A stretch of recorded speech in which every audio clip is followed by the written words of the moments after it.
Alice's Adventures in Wonderland by Lewis Carroll, Chapter 1, Down the Rabbit Hole. Alice was beginning to get very tired of sitting by her sister on the bank and of having nothing to do. Once or twice she had peeped into the book her sister was reading, but it had no pictures or conversations in it. And what is the use of a book, thought Alice, without pictures or conversations? So she was considering in her own mind, as well as she could, for the hot day made her feel very sleepy and stupid, whether the pleasure of making a daisy chain would be worth the trouble of getting up and picking the daisies, when suddenly a white rabbit with pink eyes ran close by her. There was nothing so very remarkable in that, nor did Alice think it so very much out of the way to hear the rabbit say to itself, oh dear, I shall be late." When she thought it over afterwards, it occurred to her that she ought to have wondered at this, but at the time it all seemed quite natural.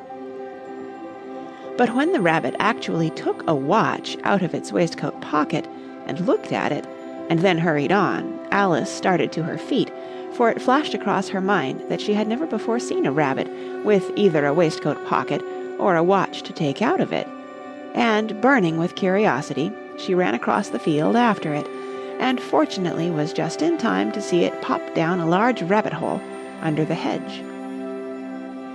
In another moment down went Alice after it, never once considering how in the world she was to get out again. The rabbit hole went straight on like a tunnel for some way, and then dipped suddenly down, so suddenly that Alice had not a moment to think about stopping herself before she found herself falling down a very deep well. Either the well was very deep, or she fell very slowly, for she had plenty of time as she went down to look about her, and to wonder what was going to happen next. First she tried to look down and make out what she was coming to, but it was too dark to see anything. Then she looked at the sides of the well and noticed that they were filled with cupboards and bookshelves.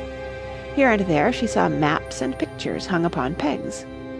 She took down a jar from one of the shelves as she passed. It was labeled Orange Marmalade, but to her great disappointment it was empty.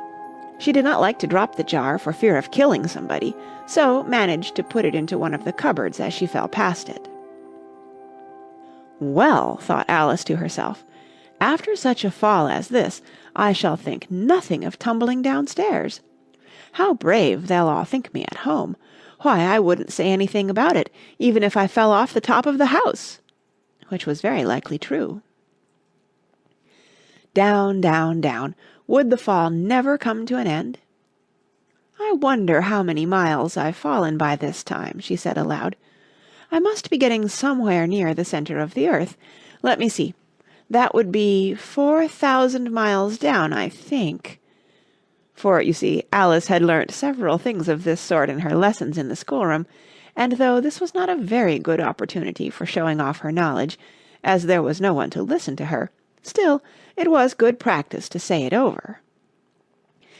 Yes, that's about the right distance, but then I wonder what latitude or longitude I've got to. Alice had no idea what latitude was, or longitude either, but thought they were nice grand words to say. Presently she began again. I wonder if I shall fall right through the earth. How funny it'll seem to come out among the people that walk with their heads downward. The antipathies, I think. She was rather glad there was no one listening this time, as it didn't sound at all the right word. But I shall have to ask them what the name of the country is, you know. Please, ma'am, is this New Zealand or Australia? And she tried to curtsy as she spoke. Fancy curtsying as you're falling through the air. Do you think you could manage it? And what an ignorant little girl she'll think me for asking. No, it'll never do to ask. Perhaps I shall see it written up somewhere. Down, down, down. There was nothing else to do, so Alice soon began talking again. Dinah'll miss me very much tonight, I should think. Dinah was the cat. I hope they'll remember her saucer of milk at tea-time. Dinah, my dear, I wish you were down here with me. There are no mice in the air, I'm afraid, but you might catch a bat, and that's very like a mouse, you know. But do cats eat bats, I wonder?" And here Alice began to get rather sleepy, and went on saying to herself in a dreamy sort of way, "Do cats eat bats? Do cats eat bats?" And sometimes, "Do bats eat cats?" For, you see, as she couldn't answer either question, it didn't much matter which way she put it. She felt that she was dozing off, and had just begun to dream that she was walking hand in hand with Dinah, and saying to her very earnestly, "Now, Dinah, tell me the truth, did you ever eat a bat?" When suddenly, thump, thump, down she came upon a heap of sticks and dry leaves, and the fall was over. Alice was not a bit hurt, and she jumped up onto her feet in a moment. She looked up, but it was all dark overhead. Before her was another long passage, and the White Rabbit was still in sight, hurrying down it. There was not a moment to be lost. Away went Alice like the wind, and was just in time to hear it say, as it turned a corner, "Oh, my ears and whiskers, how late it's getting!" She was close behind it when she turned the corner, but the rabbit was no longer to be seen. She found herself in a long, low hall, which was lit up by a row of lamps hanging from the roof. There were doors all round the hall, but they were all locked, and when Alice had been all the way down one side and up the other, trying every door, she walked sadly down the middle, wondering how she was ever to get out again. Suddenly she came upon a little three-legged table, all made of solid glass. There was nothing on it except a tiny golden key, and Alice's first thought was that it might belong to one of the doors of the hall. But, alas, either the locks were too large, or the key was too small, but at any rate it would not open any of them. However, on the second time round she came upon a low curtain she had not noticed before, and behind it was a little door about 15 inches high. She tried the little golden key in the lock, and to her great delight it fitted. Alice opened the door and found that it led into a small passage, not much larger than a rat-hole. She knelt down and looked along the passage into the loveliest garden you ever saw. How she longed to get out of that dark hall and wander about among those beds of bright flowers and those cool fountains, but she could not even get her head through the doorway. "And even if my head would go through," thought poor Alice, "it would be of very little use without my shoulders. Oh, how I wish I could shut up like a telescope! I think I could, if I only knew how to begin." For, you see, so many out-of-the-way things had happened lately that Alice had begun to think that very few things indeed were really impossible. There seemed to be no use in waiting by the little door, so she went back to the table, half hoping she might find another key on it, or at any rate a book of rules for shutting people up like telescopes. This time she found a little bottle on it. "Which certainly was not here before," said Alice. And round the neck of the bottle was a paper label, with the words, "Drink me," beautifully printed on it in large letters. It was all very well to say, "Drink me," but the wise little Alice was not going to do that in a hurry. "No, I'll look first," she said, "and see whether it's marked poison or not." For she had read several nice little histories about children who had got burnt and eaten up by wild beasts and other unpleasant things, all because they would not remember the simple rules their friends had taught them, such as that a red-hot poker will burn you if you hold it too long, and that if you cut your finger very deeply with a knife it usually bleeds, and she had never forgotten that, if you drink much from a bottle marked poison, it is almost certain to disagree with you sooner or later. However, this bottle was not marked poison, so Alice ventured to taste it, and finding it very nice, it had, in fact, a sort of mixed flavour of cherry tart, custard, pineapple, roast turkey, toffee, and hot buttered toast, she very soon finished it off. "What a curious feeling," said Alice. "I must be shutting up like a telescope." And so it was indeed. She was now only 10 inches high, and her face brightened up at the thought that she was now the right size for going through the little door into that lovely garden. First, however, she waited for a few minutes to see if she was going to shrink any further. She felt a little nervous about this. "For it might end, you know," said Alice to herself, "in my going out altogether, like a candle. I wonder what I should be like then." And she tried to fancy what the flame of a candle is like after the candle is blown out, for she could not remember ever having seen such a thing. After a while, finding that nothing more happened, she decided on going into the garden at once. But, alas for poor Alice! When she got to the door, she found she had forgotten the little golden key, and when she went back to the table for it, she found she could not possibly reach it. She could see it quite plainly through the glass, and she tried her best to climb up one of the legs of the table, but it was too slippery. And when she had tired herself out with trying, the poor little thing sat down and cried. "Come, there's no use in crying like that," said Alice to herself, rather sharply. "I advise you to leave off this minute." She generally gave herself very good advice, though she very seldom followed it, and sometimes she scolded herself so severely as to bring tears into her eyes, and once she remembered trying to box her own ears for having cheated herself in a game of croquet she was playing against herself, for this curious child was very fond of pretending to be two people. "But it's no use now," thought poor Alice, "to pretend to be two people. Why, there's hardly enough of me left to make one respectable person." Soon her eye fell on a little glass box that was lying under the table. She opened it, and found in it a very small cake, on which the words, "Eat me," were beautifully marked in currants. "Well, I'll eat it," said Alice, "and if it makes me grow larger, I can reach the key, and if it makes me grow smaller, I can creep under the door, so either way I'll get into the garden, and I don't care which happens." She ate a little bit, and said anxiously to herself, "Which way? Which way?" holding her hand on the top of her head to feel which way it was growing, and she was quite surprised to find that she remained the same size. To be sure, this generally happens when one eats cake, but Alice had got so much into the way of expecting nothing but out-of-the-way things to happen, that it seemed quite dull and stupid for life to go on in the common way. So she set to work, and very soon finished off the cake. End of Chapter 1. Chapter 2. The Pool of Tears. "Curiouser and curiouser!" cried Alice. She was so much surprised that for the moment she quite forgot how to speak good English. "Now I'm opening out like the largest telescope that ever was. Good-bye, feet!" For when she looked down at her feet, they seemed to be almost out of sight, they were getting so far off. "Oh, my poor little feet!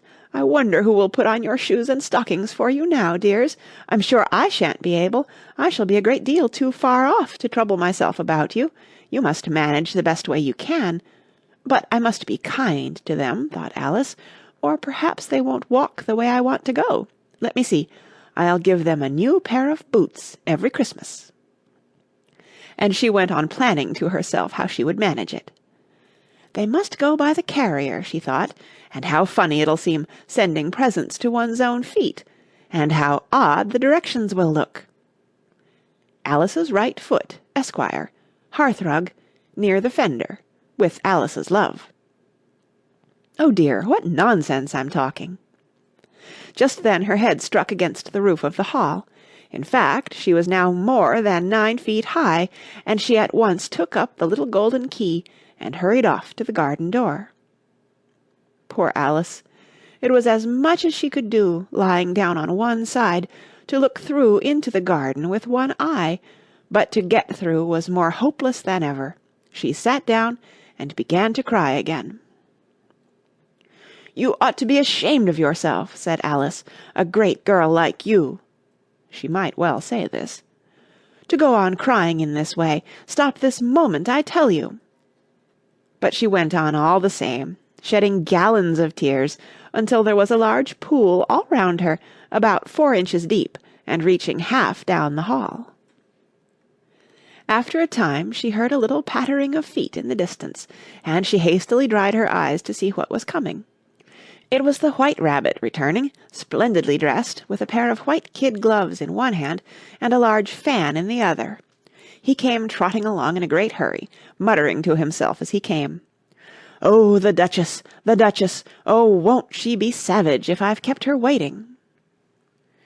Alice felt so desperate that she was ready to ask help of anyone, so when the rabbit came near her, she began, in a low, timid voice, "If you please, sir." The rabbit started violently, dropped the white kid gloves and the fan, and scurried away into the darkness as hard as he could go. Alice took up the fan and gloves, and, as the hall was very hot, she kept fanning herself all the time she went on talking. "Dear, dear, how queer everything is today, and yesterday things went on just as usual. I wonder if I've been changed in the night. Let me think. Was I the same when I got up this morning? I almost think I can remember feeling a little different. But if I'm not the same, the next question is, who in the world am I? Ah, that's the great puzzle." And she began thinking over all the children she knew that were of the same age as herself, to see if she could have been changed for any of them. "I'm sure I'm not Ada," she said, "for her hair goes in such long ringlets, and mine doesn't go in ringlets at all. And I'm sure I can't be Mabel, for I know all sorts of things, and she knows such a very little. Besides, she's she, and I'm I, and, oh dear, how puzzling it all is. I'll try if I know all the things I used to know. Let me see. 4 times 5 is 12, and 4 times 6 is 13, and 4 times 7 is... Oh dear, I shall never get to 20 at that rate.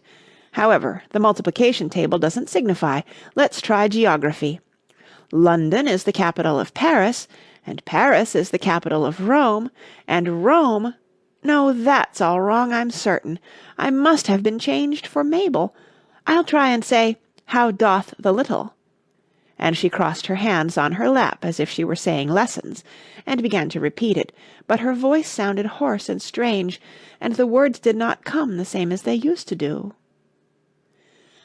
How doth the little crocodile improve his shining tail, and pour the waters of the Nile on every golden scale? How cheerfully he seems to grin, how neatly spread his claws, and welcome little fishes in, with gently smiling jaws. "I'm sure those are not the right words," said poor Alice, and her eyes filled with tears again as she went on. "I must be Mabel after all, and I shall have to go and live in that poky little house, and have next to no toys to play with, and oh, ever so many lessons to learn. No, I've made up my mind about it. If I'm Mabel, I'll stay down here. It'll be no use their putting their heads down and saying, 'Come up again, dear.' I shall only look up and say, 'Who am I, then? Tell me that first, and then, if I like being that person, I'll come up. If not, I'll stay down here till I'm somebody else. But, oh dear," cried Alice with a sudden burst of tears, "I do wish they would put their heads down. I am so very tired of being all alone here." As she said this, she looked down at her hands, and was surprised to see that she had put on one of the rabbit's little white kid gloves while she was talking. "How can I have done that?" she thought. "I must be growing small again." She got up and went to the table to measure herself by it, and found that, as nearly as she could guess, she was now about 2 feet high, and was going on shrinking rapidly. She soon found out that the cause of this was the fan she was holding, and she dropped it hastily, just in time to avoid shrinking away altogether. "That was a narrow escape," said Alice, a good deal frightened at the sudden change, but very glad to find herself still in existence. "And now for the garden!" And she ran with all speed back to the little door, but, alas! the little door was shut again, and the little golden key was lying on the glass table as before. "And things are worse than ever," thought the poor child, "for I never was so small as this before, never, and I declare it's too bad, that it is." As she said these words, her foot slipped, and in another moment, splash, She was up to her chin in salt water. Her first idea was that she had somehow fallen into the sea. "And in that case I can go back by railway," she said to herself. Alice had been to the seaside once in her life, and had come to the general conclusion that wherever you go to on the English coast you find a number of bathing machines in the sea, some children digging in the sand with wooden spades, then a row of lodging-houses, and behind them a railway station. However, she soon made out that she was in the pool of tears which she had wept when she was 9 feet high. "I wish I hadn't cried so much," said Alice as she swam about, trying to find her way out. "I shall be punished for it now, I suppose, by being drowned in my own tears. That will be a queer thing, to be sure. However, everything is queer today." Just then she heard something splashing about in the pool a little way off, and she swam nearer to make out what it was. At first she thought it must be a walrus or hippopotamus, but then she remembered how small she was now, and she soon made out that it was only a mouse that had slipped in like herself. "Would it be of any use now," thought Alice, "to speak to this mouse? Everything is so out of the way down here that I should think it very likely it can talk. At any rate, there's no harm in trying." So she began. "Oh, Mouse, do you know the way out of this pool? I am very tired of swimming about here, oh Mouse." Alice thought this must be the right way of speaking to a mouse. She had never done such a thing before, but she remembered having seen in her brother's Latin grammar, "A mouse, of a mouse, to a mouse, a mouse, o mouse." The mouse looked at her rather inquisitively, and seemed to her to wink with one of its little eyes, but it said nothing. "Perhaps it doesn't understand English," thought Alice. "I dare say it's a French mouse, come over with William the Conqueror."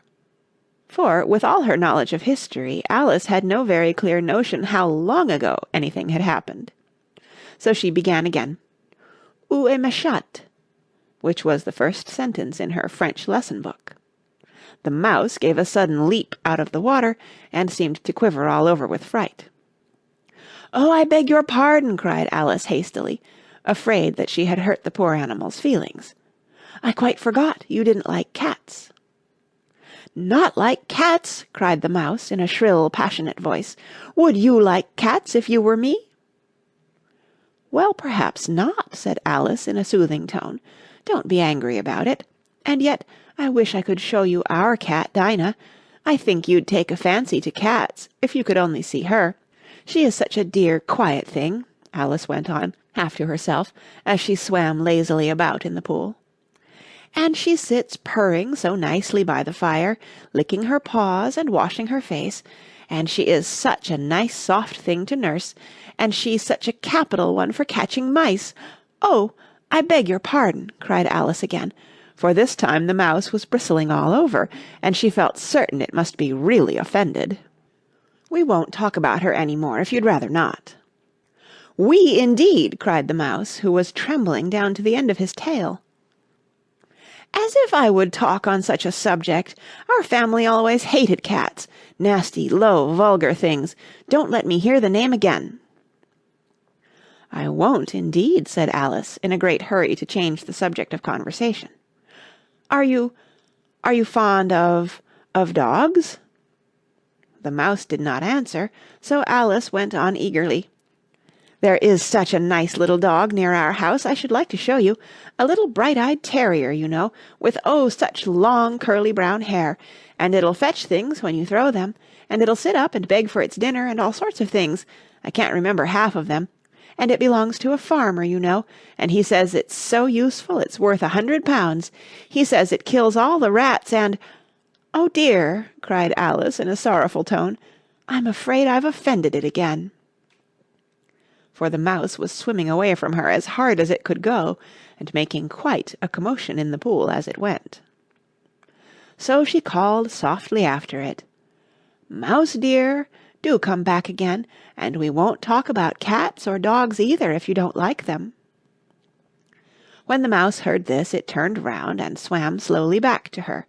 Its face was quite pale, with passion, Alice thought, and it said in a low, trembling voice, Let us get to the shore, and then I'll tell you my history, and you'll understand why it is I hate cats and dogs." It was high time to go, for the pool was getting quite crowded with the birds and animals that had fallen into it. There were a duck and a dodo, a lory and an eaglet, and several other curious creatures. Alice led the way, and the whole party swam to the shore. End of Chapter 2. Chapter 3. A Caucus Race and a Long Tail. They were indeed a queer-looking party that assembled on the bank, the birds with draggled feathers, the animals with their fur clinging close to them, and all dripping wet, cross, and uncomfortable. The first question, of course, was how to get dry again.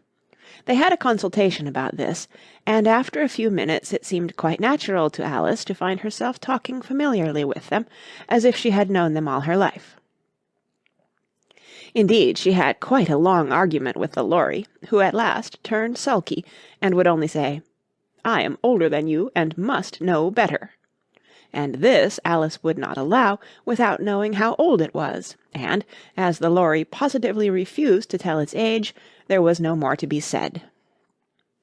At last the mouse, who seemed to be a person of authority among them, called out, "Sit down, all of you, and listen to me. I'll soon make you dry enough."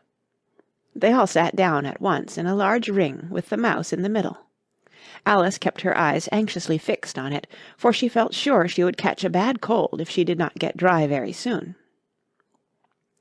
"Ahem!" said the mouse with an important air. "Are you all ready? This is the driest thing I know. Silence all round, if you please. William the Conqueror, whose cause was favoured by the Pope, was soon submitted to by the English, who wanted leaders, and had been of late much accustomed to usurpation and conquest. Edwin and Morcar, the Earls of Mercia and Northumbria—" "Ugh!" said the lory with a shiver. "I beg your pardon," said the mouse, frowning, but very politely. "Did you speak?" "Not I," said the lory hastily. "I thought you did," said the mouse. "I proceed.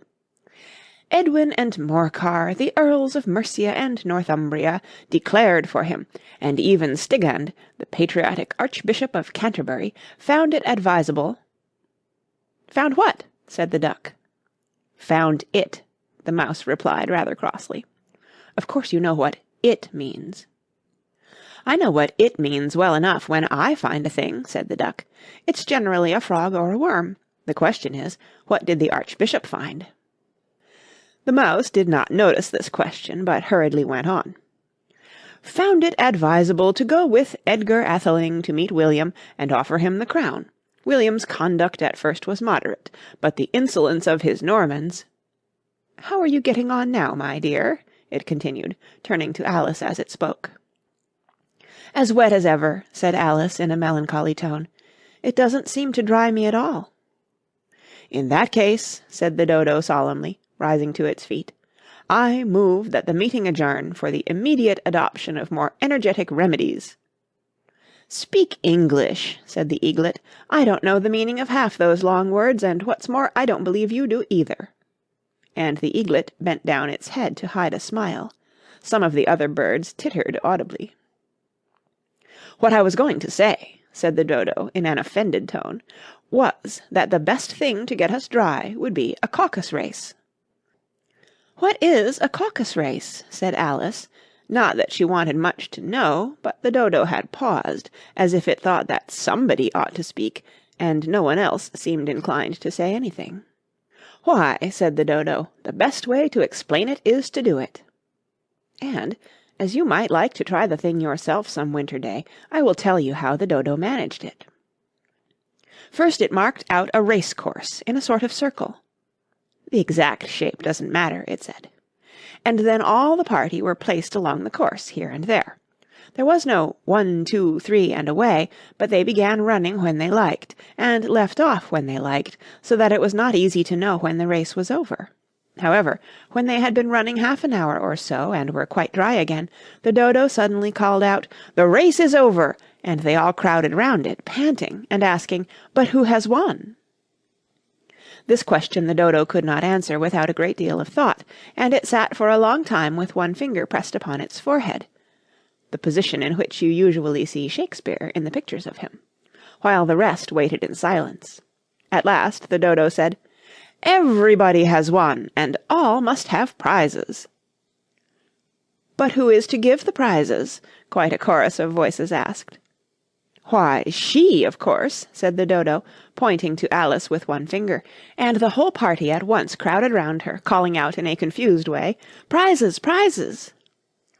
Alice had no idea what to do, and in despair she put her hand in her pocket and pulled out a box of comfits. Luckily the salt water had not got into it, and handed them round as prizes. There was exactly one apiece, all round. "But she must have a prize herself, you know," said the mouse. "Of course," the dodo replied very gravely. "What else have you got in your pocket?" he went on, turning to Alice. "Only a thimble," said Alice sadly.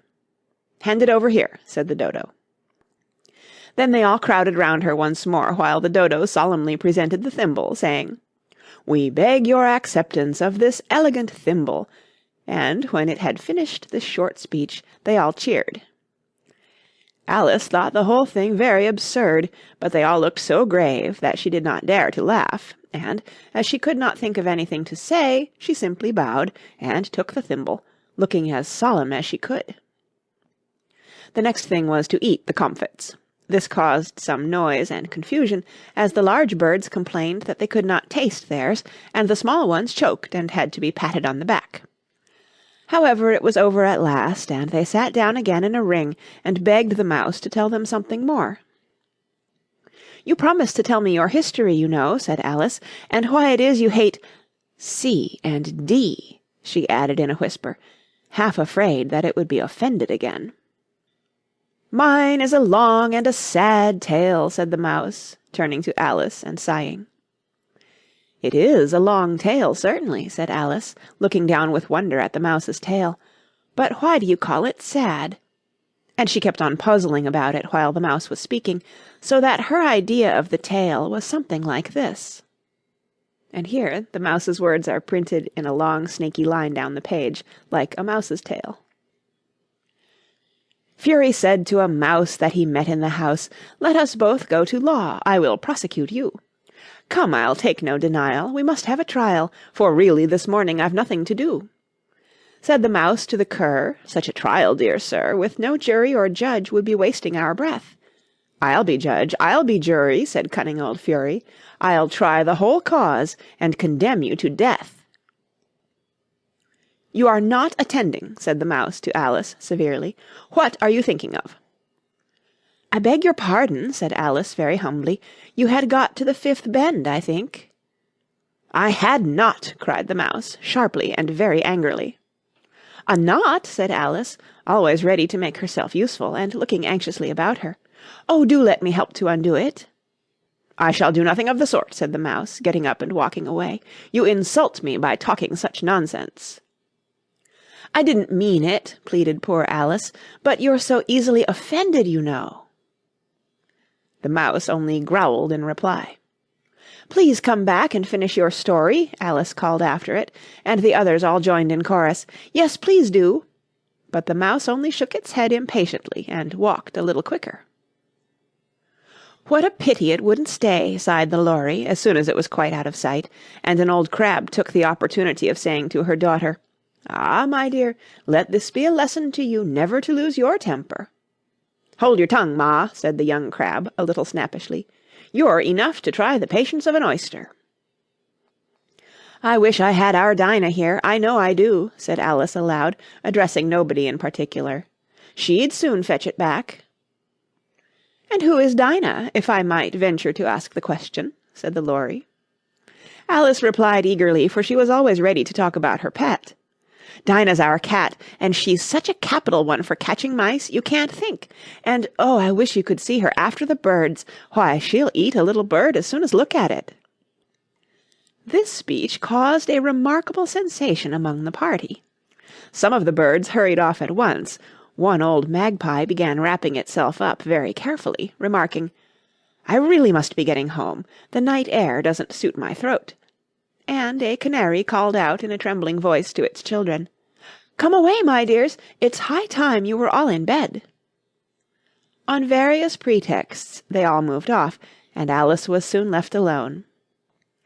"I wish I hadn't mentioned Dinah," she said to herself in a melancholy tone.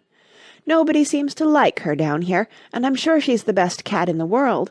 Oh, my dear Dinah, I wonder if I shall ever see you any more." And here poor Alice began to cry again, for she felt very lonely and low-spirited.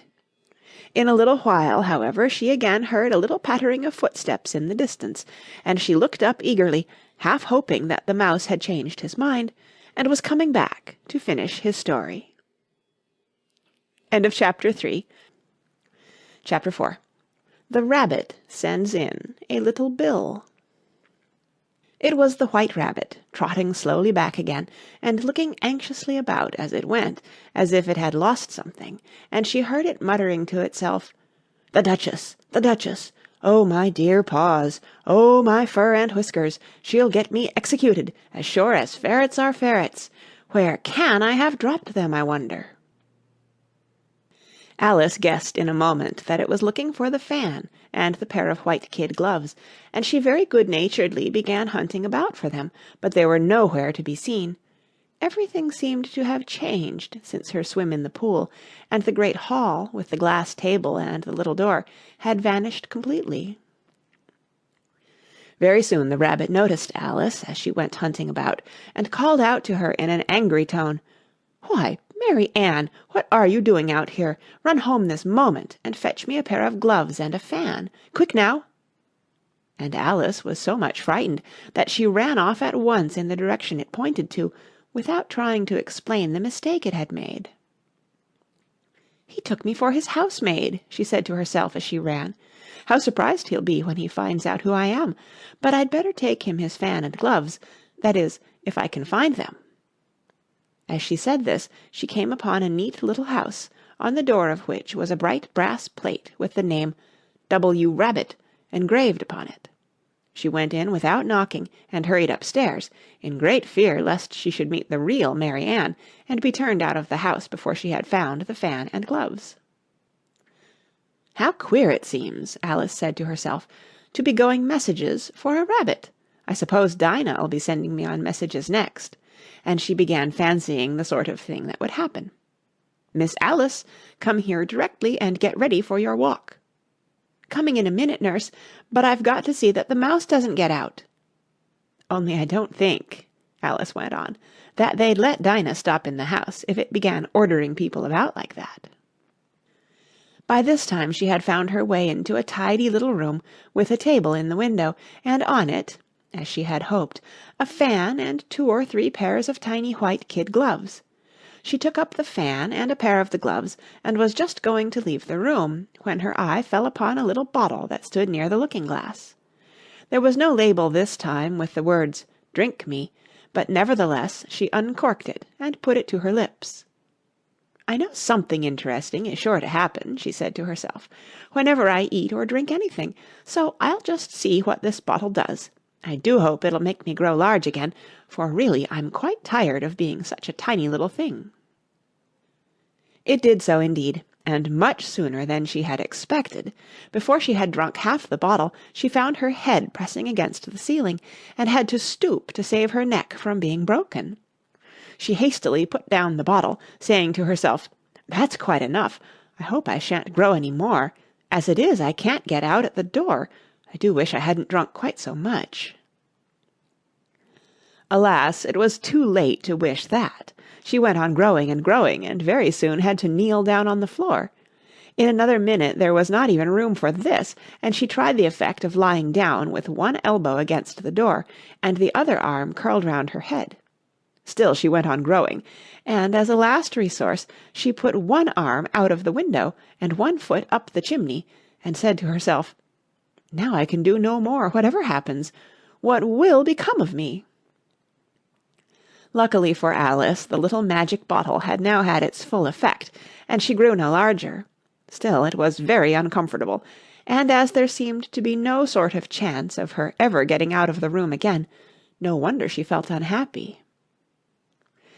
It was much pleasanter at home, thought poor Alice, when one wasn't always growing larger and smaller and being ordered about by mice and rabbits.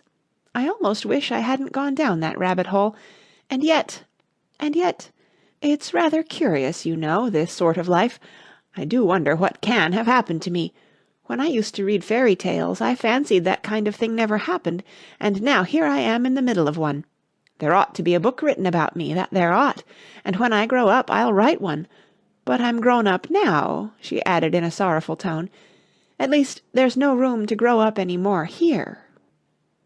But then, thought Alice, shall I never get any older than I am now? That'll be a comfort in one way, never to be an old woman, but then always to have lessons to learn. Oh, I shouldn't like that. Oh, you foolish Alice, she answered herself. How can you learn lessons in here? Why, there's hardly room for you, and no room at all for any lesson books. And so she went on, taking first one side and then the other, and making quite a conversation of it altogether, but after a few minutes she heard a voice outside, and stopped to listen. "Marianne, Marianne," said the voice, "fetch me my gloves this moment." Then came a little pattering of feet on the stairs. Alice knew it was the rabbit coming to look for her, and she trembled till she shook the house, quite forgetting that she was now about 1,000 times as large as the rabbit, and had no reason to be afraid of it. Presently the rabbit came up to the door and tried to open it, but, as the door opened inwards, and Alice's elbow was pressed hard against it, that attempt proved a failure. Alice heard it say to itself, "Then I'll go round and get in at the window." "That you won't," thought Alice, and, after waiting till she fancied she heard the rabbit just under the window, she suddenly spread out her hand and made a snatch in the air. She did not get hold of anything, but she heard a little shriek and a fall and a crash of broken glass, from which she concluded that it was just possible it had fallen into a cucumber frame or something of the sort. Next came an angry voice, the rabbit's, "Pat, Pat, where are you?" And then a voice she had never heard before, "Sure, then I'm here, digging for apples, your honour." "Digging for apples, indeed," said the rabbit angrily. "Here, come and help me out of this." Sounds of more broken glass. "Now tell me, Pat, what's that in the window?" "Sure, it's an arm, your honour." He pronounced it arum. "An arm, you goose! Who ever saw one that size? Why, it fills the whole window." "Sure it does, your honour, but it's an arm for all that." "Well, it's got no business there, at any rate. Go and take it away." There was a long silence after this, and Alice could only hear whispers now and then, such as, "Sure, I don't like it, your honour, at all. Do as I tell you, you coward." And at last she spread out her hand again, and made another snatch in the air. This time there were 2 little shrieks, and more sounds of broken glass. "What a number of cucumber frames there must be," thought Alice. "I wonder what they'll do next. As for pulling me out of the window, I only wish they could. I'm sure I don't want to stay in here any longer." She waited for some time without hearing anything more. At last came a rumbling of little cart-wheels, and the sound of a good many voices all talking together. She made out the words, "Where's the other ladder? Why, I hadn't to bring but one. Bill's got the other. Bill, fetch it here, lad. Here, put 'em up at this corner. No, tie 'em together first. They don't reach half high enough yet. Oh, they'll do well enough. Don't be particular. Here, Bill, catch hold of this rope. Will the roof bear? Mind that loose slate. Oh, it's coming down. Heads below." A loud crash. "Now, who did that? It was Bill, I fancy. Who's to go down the chimney? Nay, I shan't. You do it. That I won't, then. Bill's to go down. Here, Bill. The master says you're to go down the chimney." "Oh, so Bill's got to come down the chimney, has he?" said Alice to herself. "Shy, they seem to put everything upon Bill. I wouldn't be in Bill's place for a good deal. This fireplace is narrow, to be sure, but I think I can kick a little." She drew her foot as far down the chimney as she could, and waited till she heard a little animal. She couldn't guess of what sort it was, scratching and scrambling about in the chimney close above her. Then, saying to herself, "This is Bill," she gave one sharp kick and waited to see what would happen next. The first thing she heard was a general chorus of "There goes Bill!"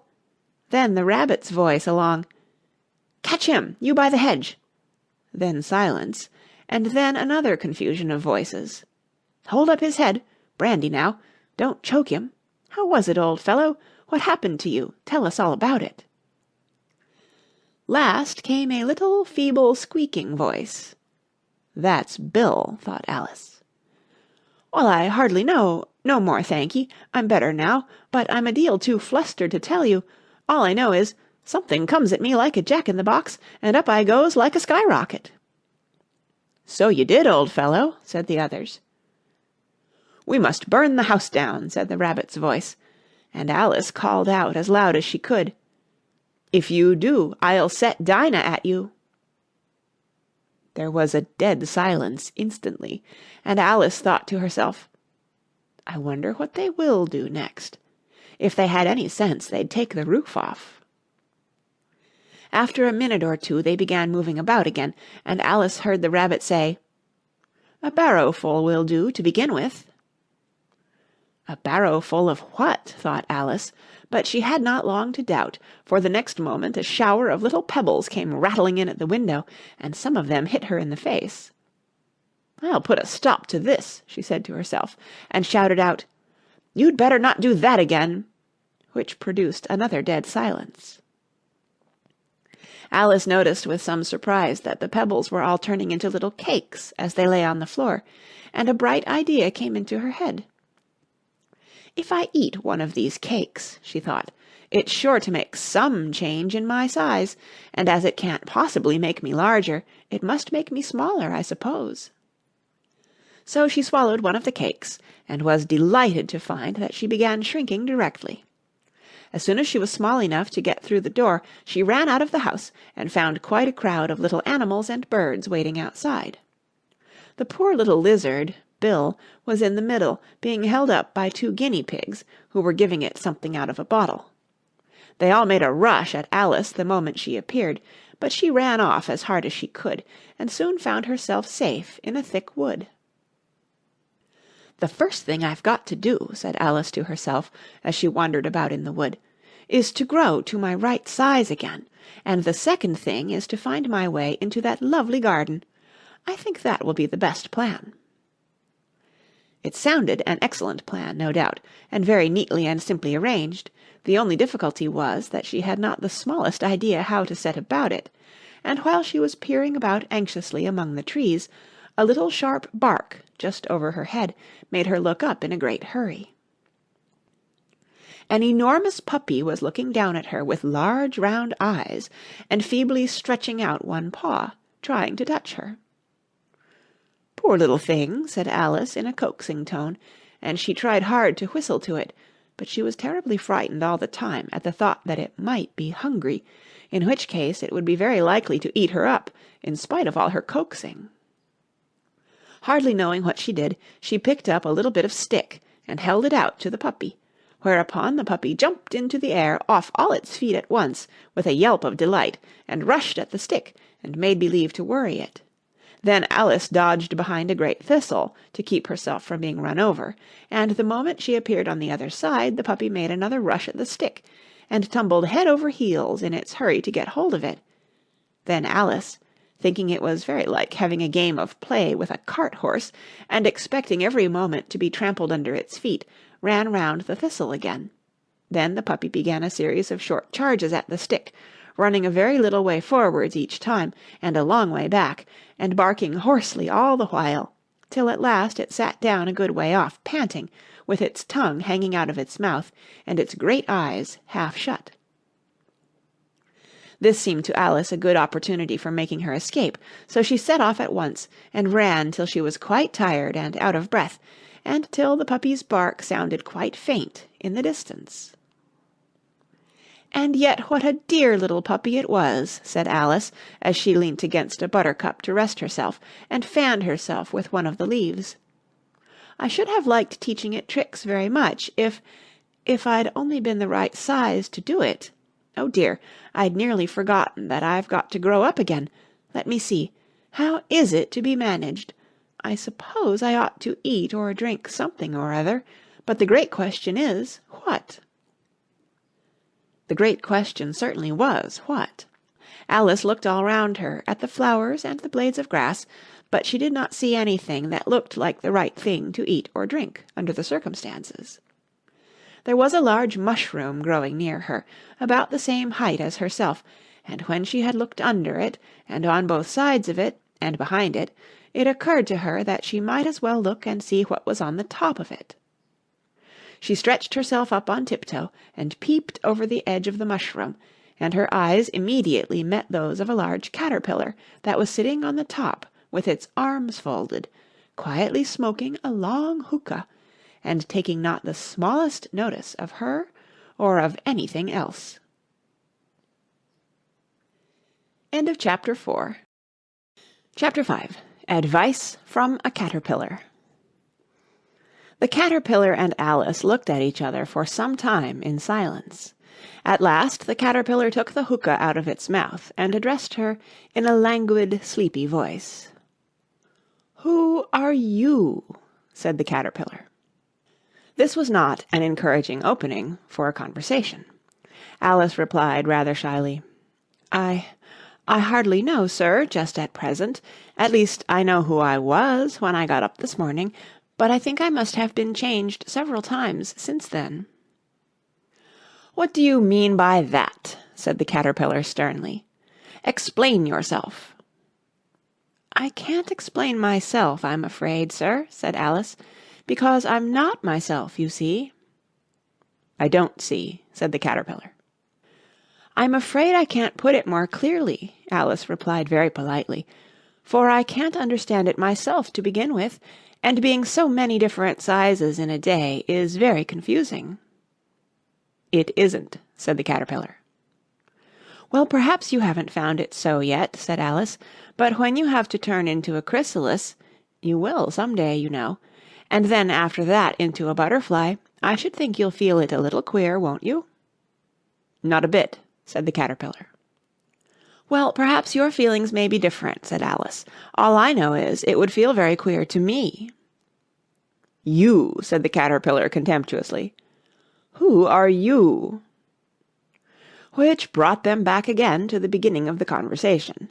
Alice felt a little irritated at the caterpillar's making such very short remarks, and she drew herself up and said very gravely, "I think you ought to tell me who you are first." "Why?" said the caterpillar. Here was another puzzling question, and as Alice could not think of any good reason, and as the caterpillar seemed to be in a very unpleasant state of mind, she turned away. "Come back," the caterpillar called after her. "I've something important to say." This sounded promising, certainly. Alice turned and came back. "Keep your temper," said the caterpillar. "Is that all?" said Alice, swallowing down her anger as well as she could. "No," said the caterpillar. Alice thought she might as well wait, as she had nothing else to do, and perhaps after all it might tell her something worth hearing. For some minutes it puffed away without speaking, but at last it unfolded its arms, took the hookah out of its mouth again, and said, "So you think you're changed, do you?" "I'm afraid I am, sir," said Alice. "I can't remember things as I used, and I don't keep the same size for 10 minutes together." "Can't remember what things?" said the caterpillar. "Well, I've tried to say, 'How doth the little busy bee?' but it all came different," Alice replied in a very melancholy voice. "Repeat, 'You are old, Father William,'" said the caterpillar. Alice folded her hands and began.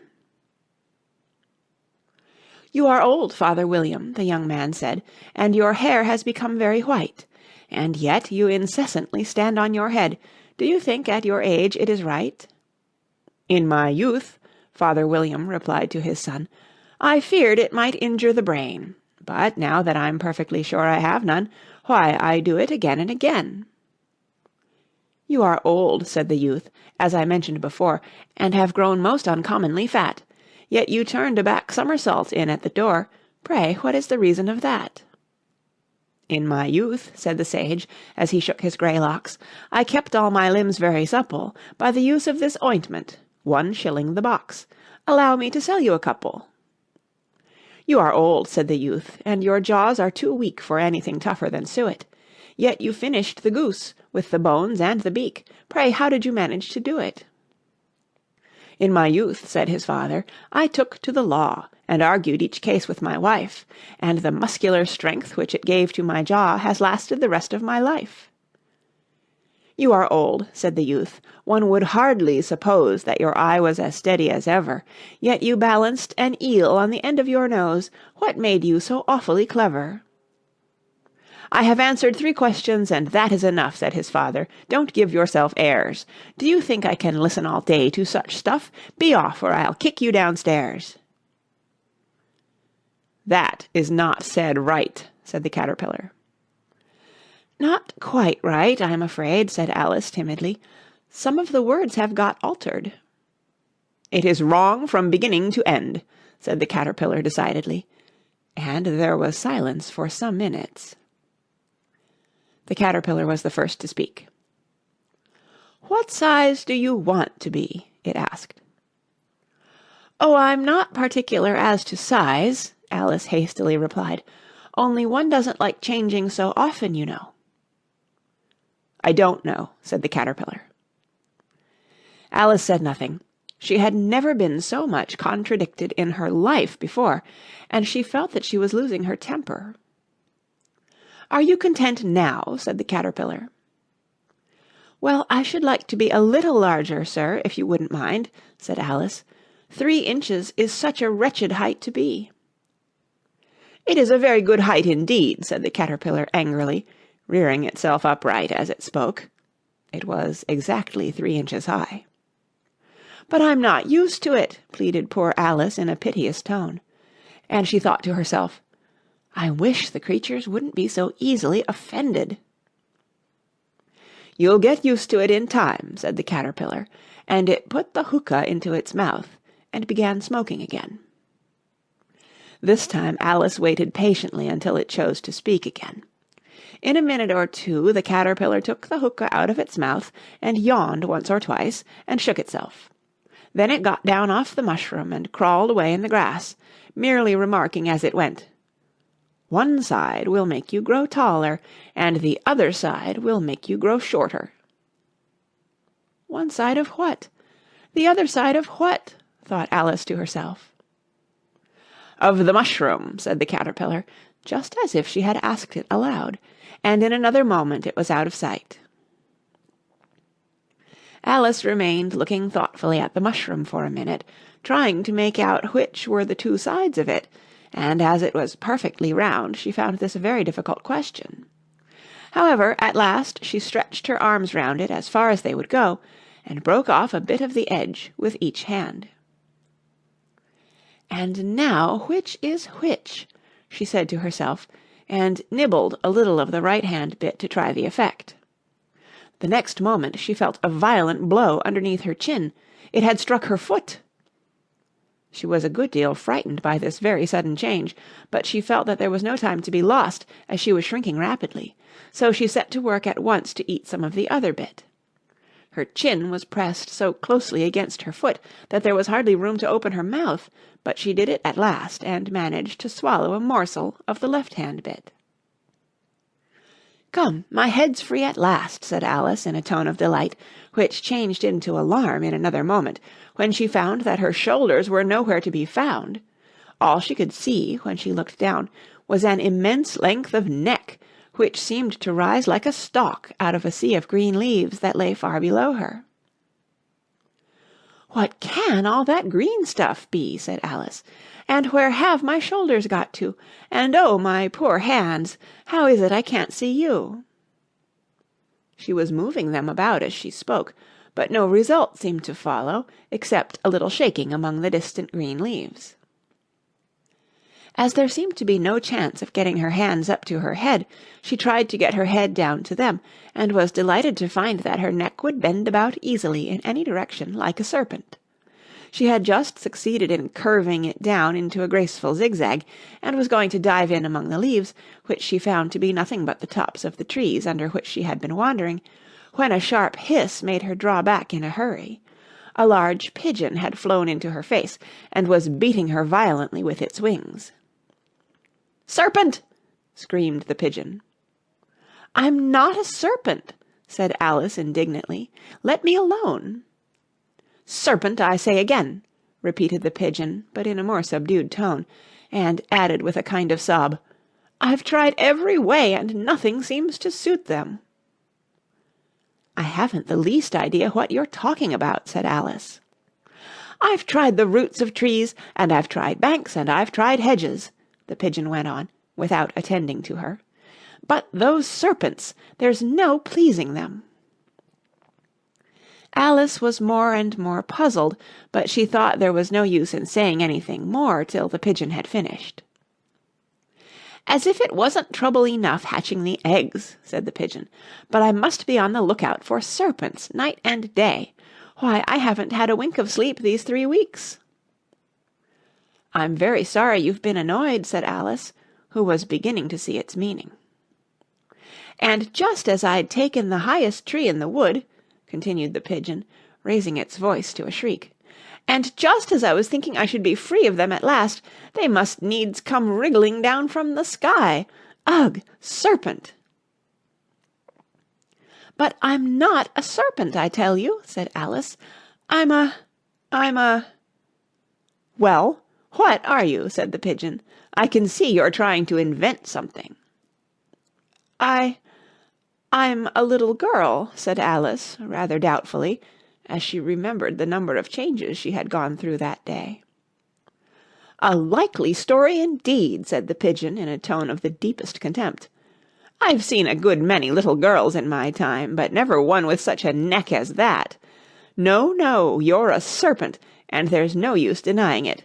I suppose you'll be telling me next that you never tasted an egg."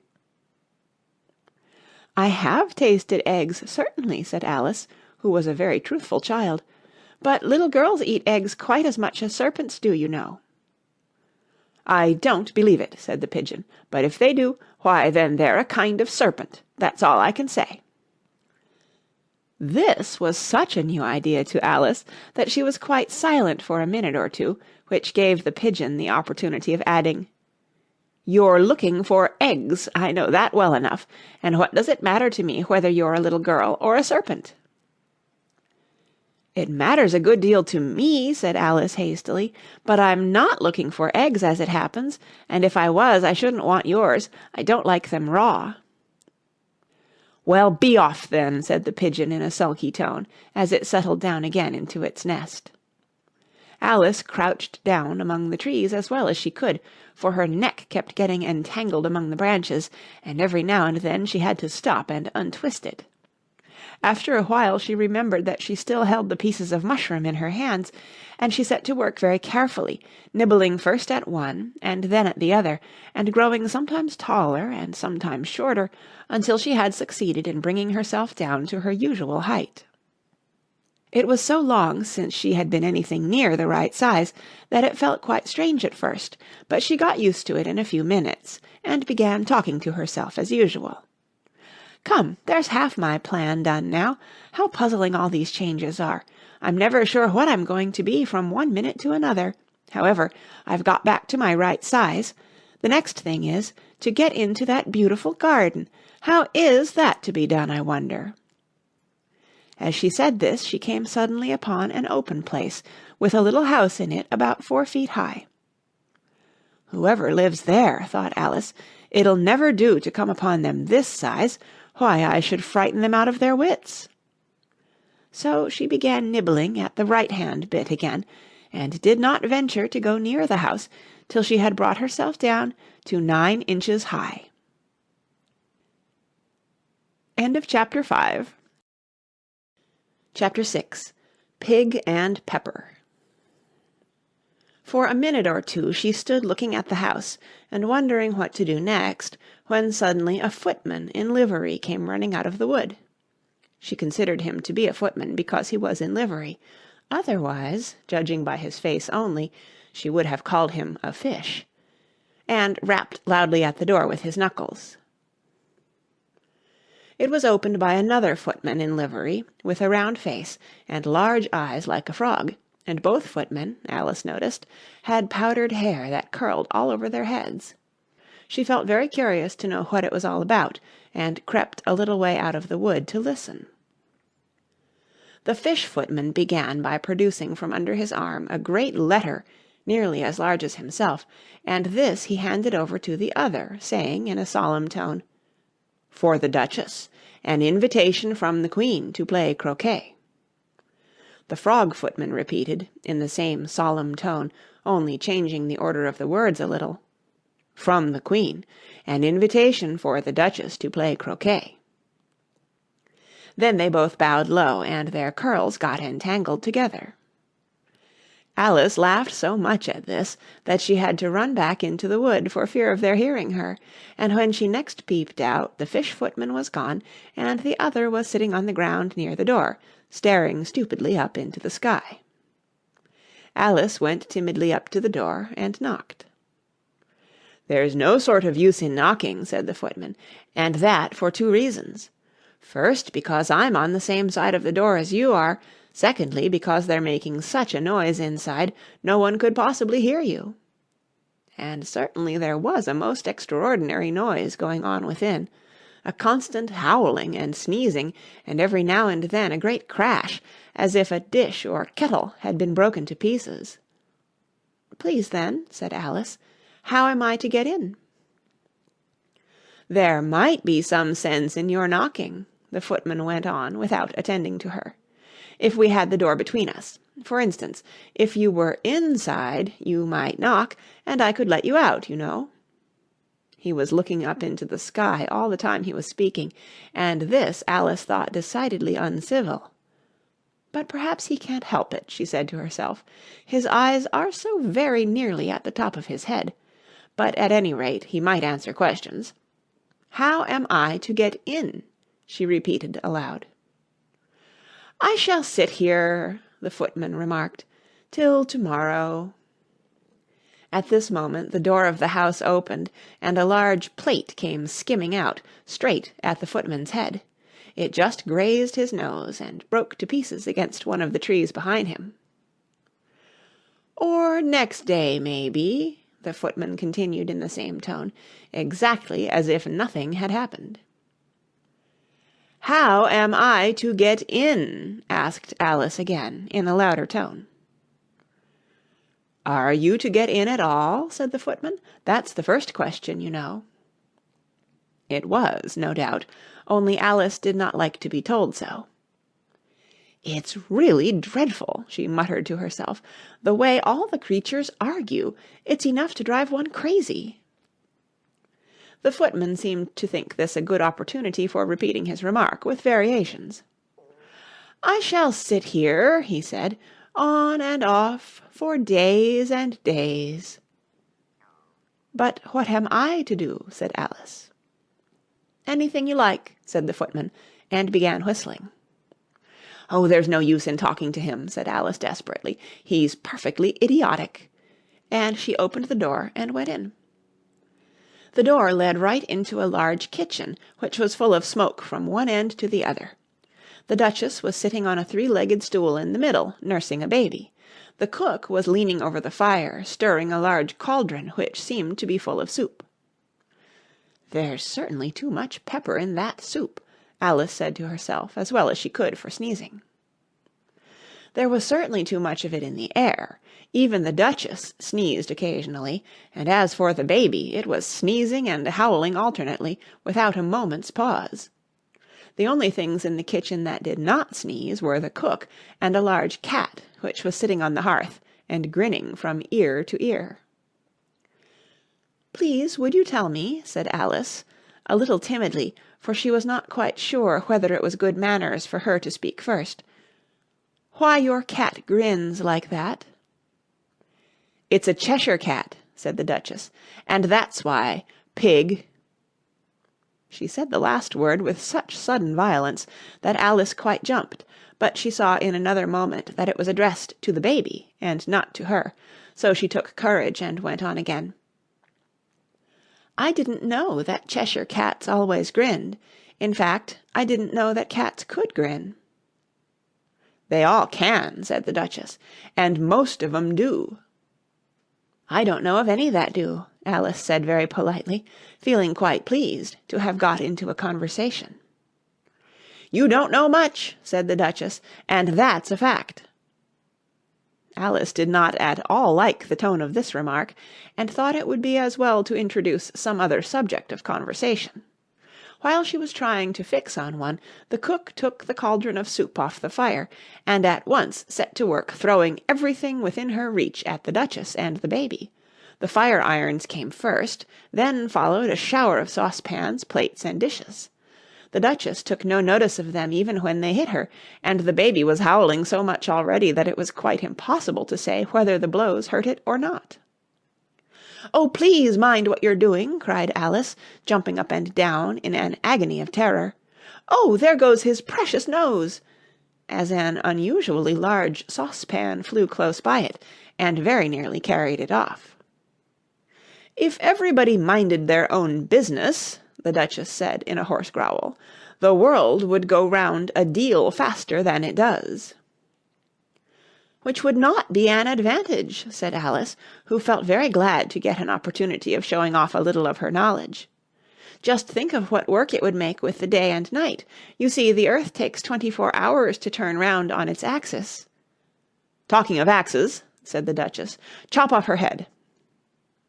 Alice glanced rather anxiously at the cook, to see if she meant to take the hint, but the cook was busy stirring the soup, and seemed not to be listening, so she went on again. 24 hours, I think, or is it 12? "Oh, don't bother me," said the Duchess. "I never could abide figures." And with that she began nursing her child again, singing a sort of lullaby to it as she did so, and giving it a violent shake at the end of every line. "Speak roughly to your little boy, and beat him when he sneezes. He only does it to annoy, because he knows it teases." Chorus, in which the cook and the baby joined.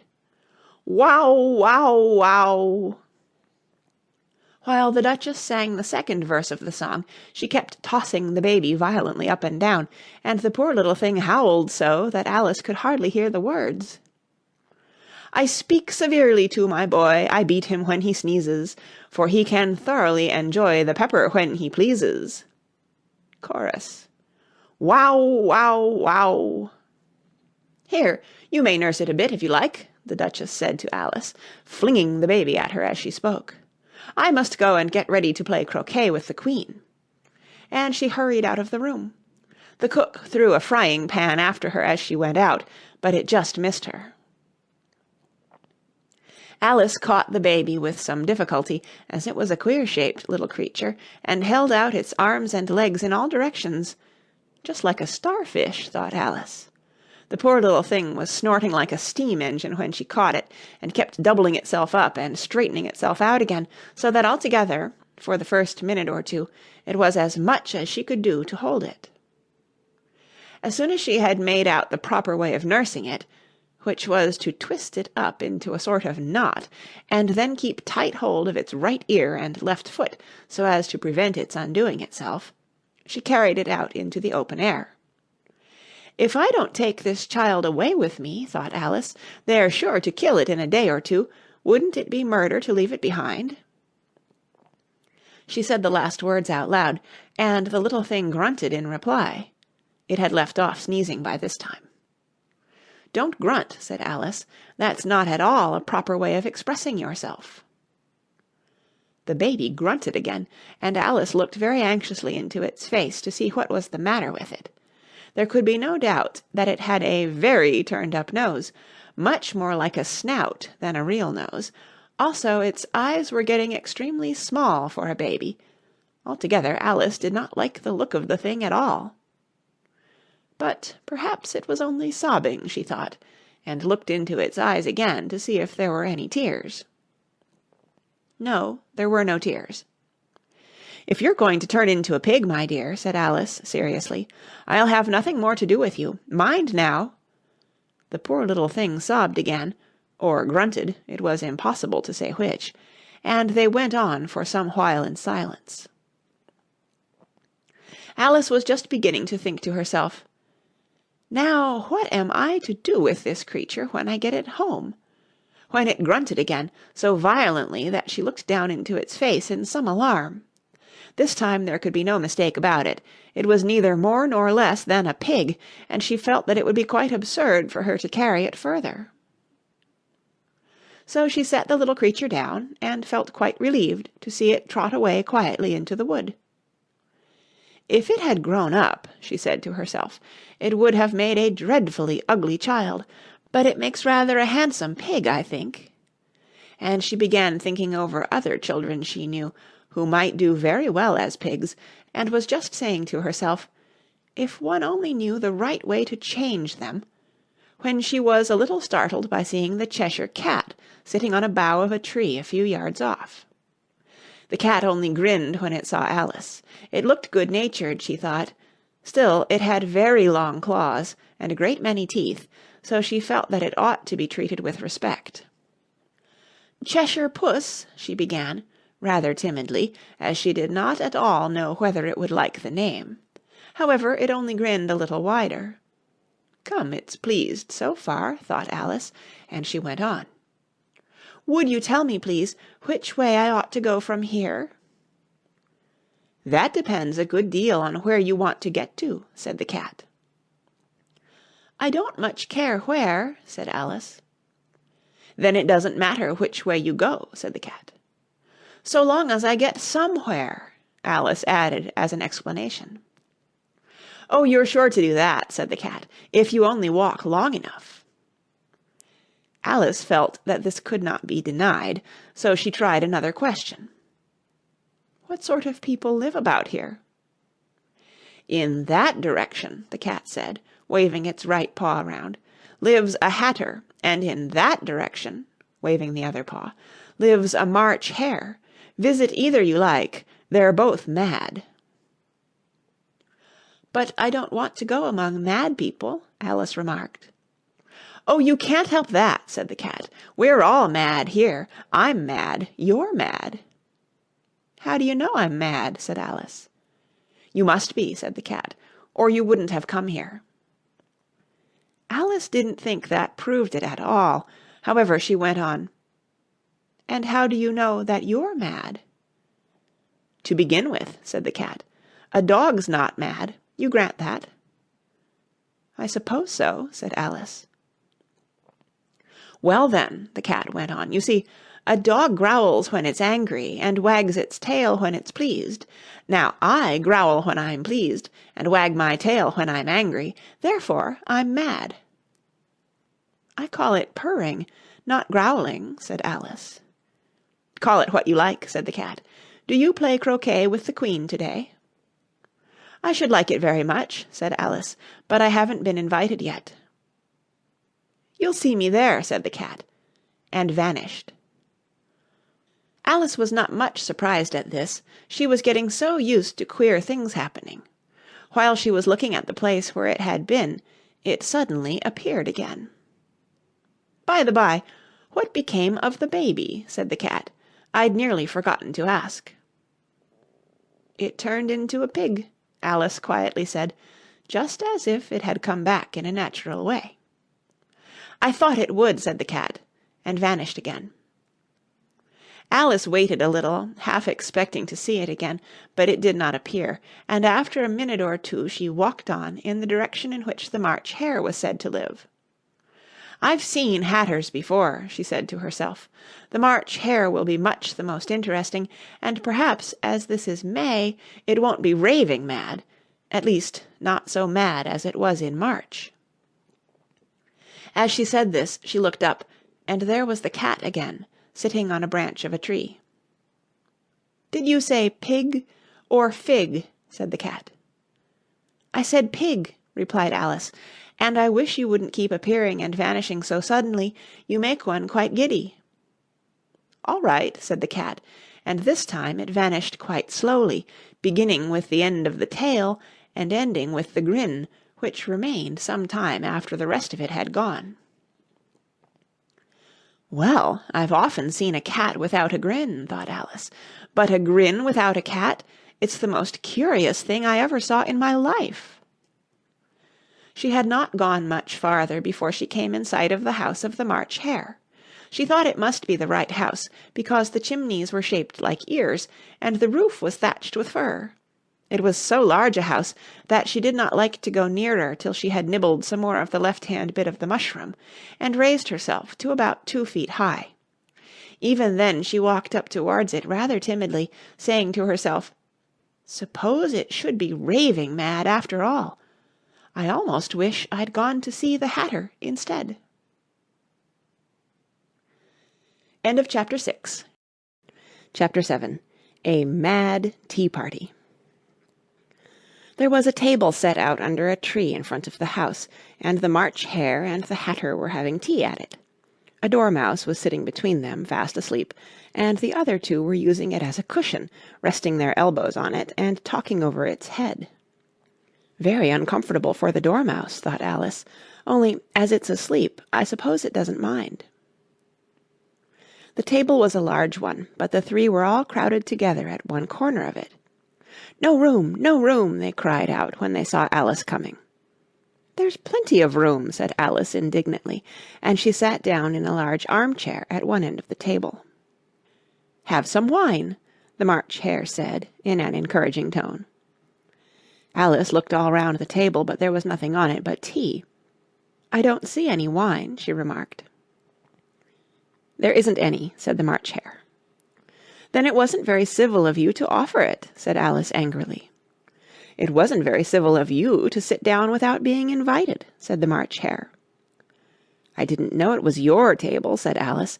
"It's laid for a great many more than 3." "Your hair wants cutting," said the Hatter.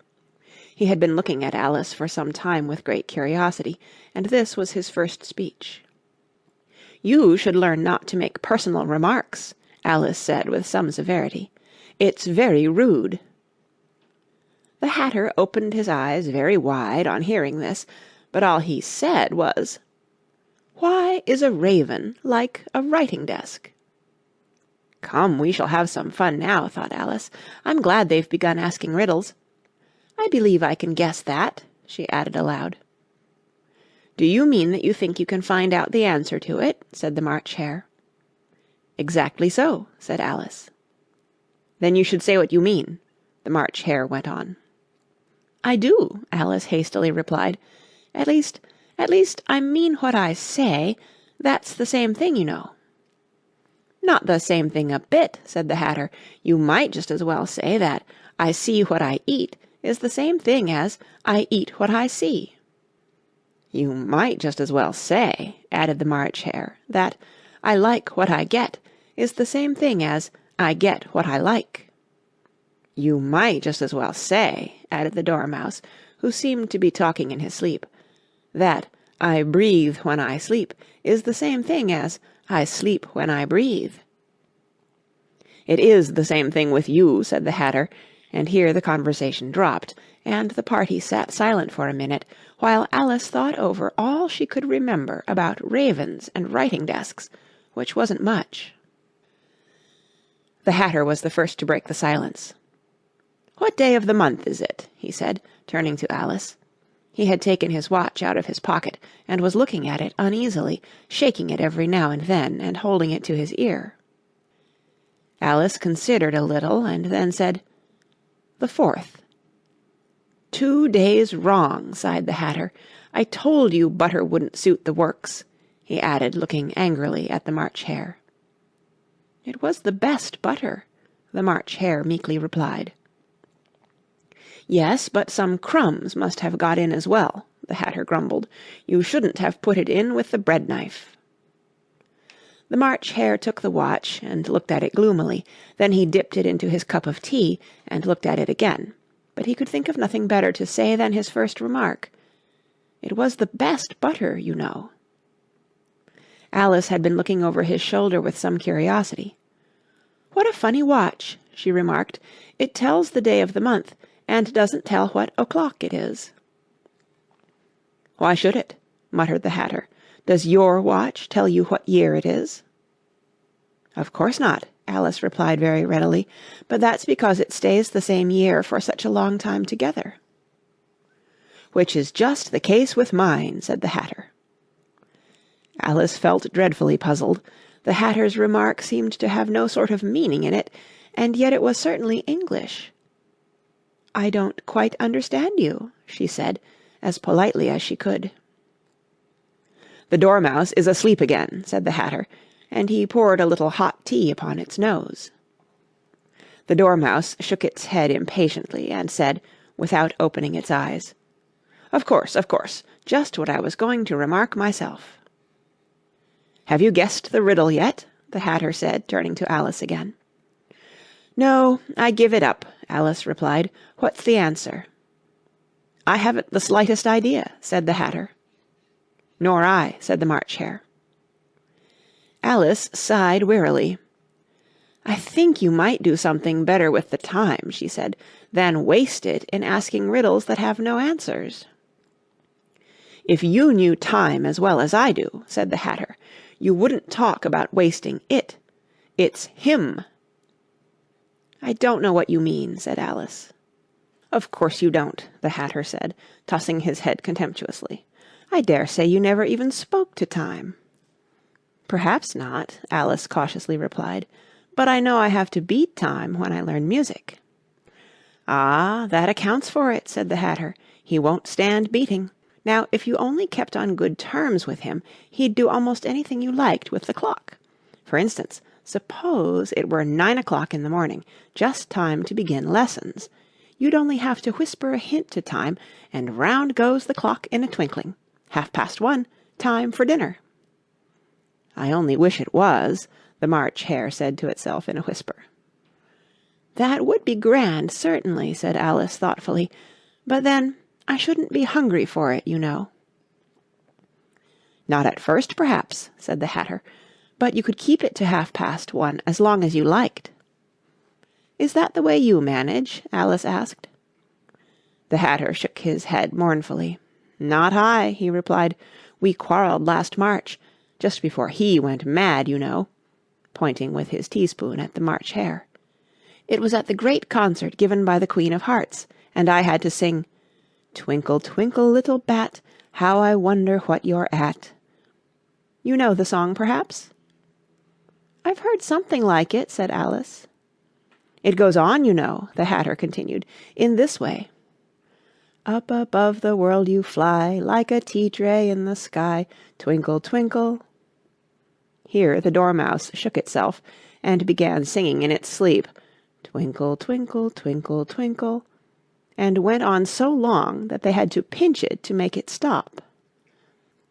"Well, I'd hardly finished the first verse," said the Hatter, "when the Queen jumped up and bawled out, 'He's murdering the time! Off with his head!'" "How dreadfully savage!" exclaimed Alice. "And ever since that," the Hatter went on in a mournful tone, "he won't do a thing I ask. It's always 6 o'clock now." A bright idea came into Alice's head. "Is that the reason so many tea things are put out here?" she asked. "Yes, that's it," said the Hatter with a sigh. "It's always tea time, and we've no time to wash the things between whiles." "Then you keep moving round, I suppose," said Alice. "Exactly so," said the Hatter, "as the things get used up." "But what happens when you come to the beginning again?" Alice ventured to ask. "Suppose we change the subject," the March Hare interrupted, yawning. "I'm getting tired of this. I vote the young lady tells us a story." "I'm afraid I don't know one," said Alice, rather alarmed at the proposal. "Then the Dormouse shall," they both cried. "Wake up, Dormouse!" and they pinched it on both sides at once. The Dormouse slowly opened his eyes. "I wasn't asleep," he said in a hoarse, feeble voice. "I heard every word you fellows were saying." "Tell us a story," said the March Hare. "Yes, please do," pleaded Alice. "And be quick about it," added the Hatter, "or you'll be asleep again before it's done." "Once upon a time there were 3 little sisters," the Dormouse began in a great hurry, "and their names were Elsie, Lacie, and Tilly, and they lived at the bottom of a well." "What did they live on?" said Alice, who always took a great interest in questions of eating and drinking. "They lived on treacle," said the Dormouse, after thinking a minute or two. "They couldn't have done that, you know," Alice gently remarked. "They'd have been ill." "So they were," said the Dormouse, "very ill." Alice tried to fancy to herself what such an extraordinary way of living would be like, but it puzzled her too much, so she went on. "But why did they live at the bottom of a well?" "Take some more tea," the March Hare said to Alice very earnestly. "I've had nothing yet," Alice replied in an offended tone, "so I can't take more." "You mean you can't take less," said the Hatter. "It's very easy to take more than nothing." "Nobody asked your opinion," said Alice. "Who's making personal remarks now?" the Hatter asked triumphantly. Alice did not quite know what to say to this, so she helped herself to some tea and bread and butter, and then turned to the Dormouse and repeated her question. Why did they live at the bottom of a well? The Dormouse again took a minute or two to think about it, and then said, "It was a treacle well." "There's no such thing," Alice was beginning very angrily, but the Hatter and the March Hare went, "Shh, shh," and the Dormouse sulkily remarked, "If you can't be civil, you'd better finish the story for yourself." "No, please go on," Alice said very humbly. "I won't interrupt again. I dare say there may be one." "One indeed," said the Dormouse indignantly. However, he consented to go on. "And so these 3 little sisters, they were learning to draw, you know." "What did they draw?" said Alice, quite forgetting her promise. "Treacle," said the Dormouse, without considering at all this time. "I want a clean cup," interrupted the Hatter. "Let's all move one place on." He moved on as he spoke, and the Dormouse followed him. The March Hare moved into the Dormouse's place, and Alice rather unwillingly took the place of the March Hare. The Hatter was the only one who got any advantage from the change, and Alice was a good deal worse off than before, as the March Hare had just upset the milk jug into his plate. Alice did not wish to offend the Dormouse again, so she began very cautiously, "But I don't understand. Where did they draw the treacle from?" "You can draw water out of a water well," said the Hatter, "so I should think you could draw treacle out of a treacle well, eh, stupid?" "But they were in the well," Alice said to the Dormouse, not choosing to notice this last remark. "Of course they were," said the Dormouse, "well in." This answer so confused poor Alice that she let the Dormouse go on for some time without interrupting it. "They were learning to draw," the Dormouse went on, yawning and rubbing its eyes, for it was getting very sleepy, "and they drew all manner of things, everything that begins with an M." "Why with an M?" said Alice. "Why not?" said the March Hare. Alice was silent. The Dormouse had closed its eyes by this time, and was going off into a doze, but on being pinched by the Hatter, it woke up again with a little shriek, and went on, "That begins with an M, such as mousetraps, and the moon, and memory, and muchness. You know you say things are much of a muchness. Did you ever see such a thing as a drawing of a muchness?" "Really, now you ask me," said Alice, very much confused, "I don't think—" "Then you shouldn't talk," said the Hatter. This piece of rudeness was more than Alice could bear. She got up in great disgust and walked off. The Dormouse fell asleep instantly, and neither of the others took the least notice of her going, though she looked back once or twice, half hoping that they would call after her. The last time she saw them, they were trying to put the Dormouse into the teapot. "At any rate, I'll never go there again," said Alice, as she picked her way through the wood. "It's the stupidest tea-party I ever was at in all my life." Just as she said this, she noticed that one of the trees had a door leading right into it. "That's very curious," she thought, "but everything's curious today. I think I may as well go in at once." And in she went. Once more she found herself in the long hall and close to the little glass table. "Now I'll manage better this time," she said to herself, and began by taking the little golden key and unlocking the door that led into the garden. Then she went to work nibbling at the mushroom.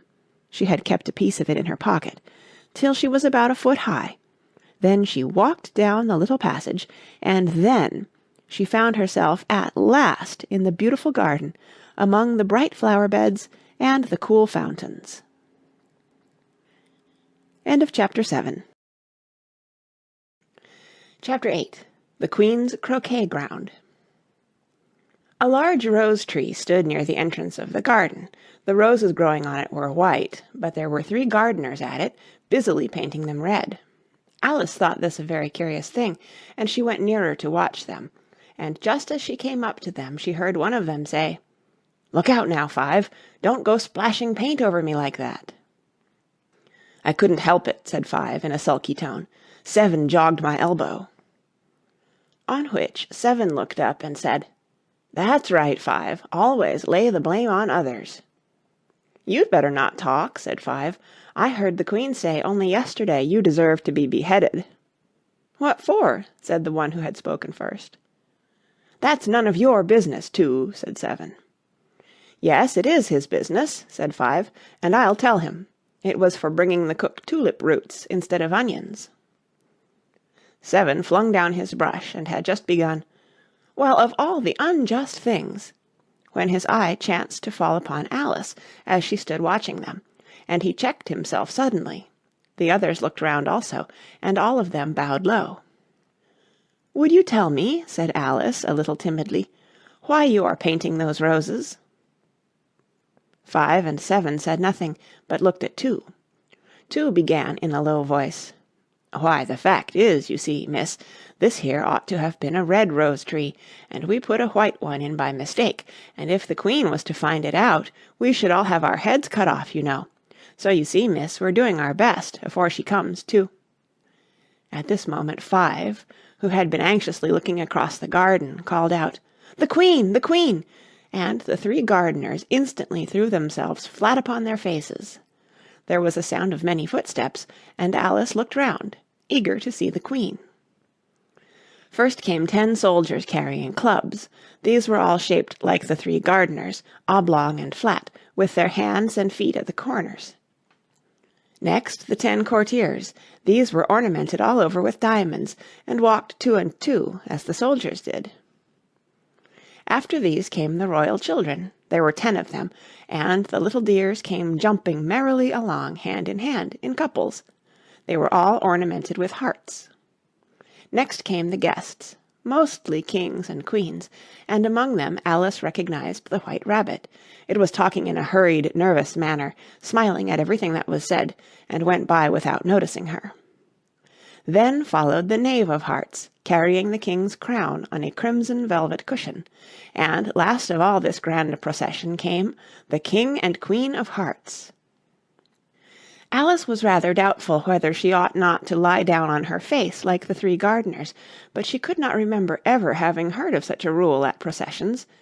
And besides, what would be the use of a procession, thought she, if people had all to lie down upon their faces, so that they couldn't see it?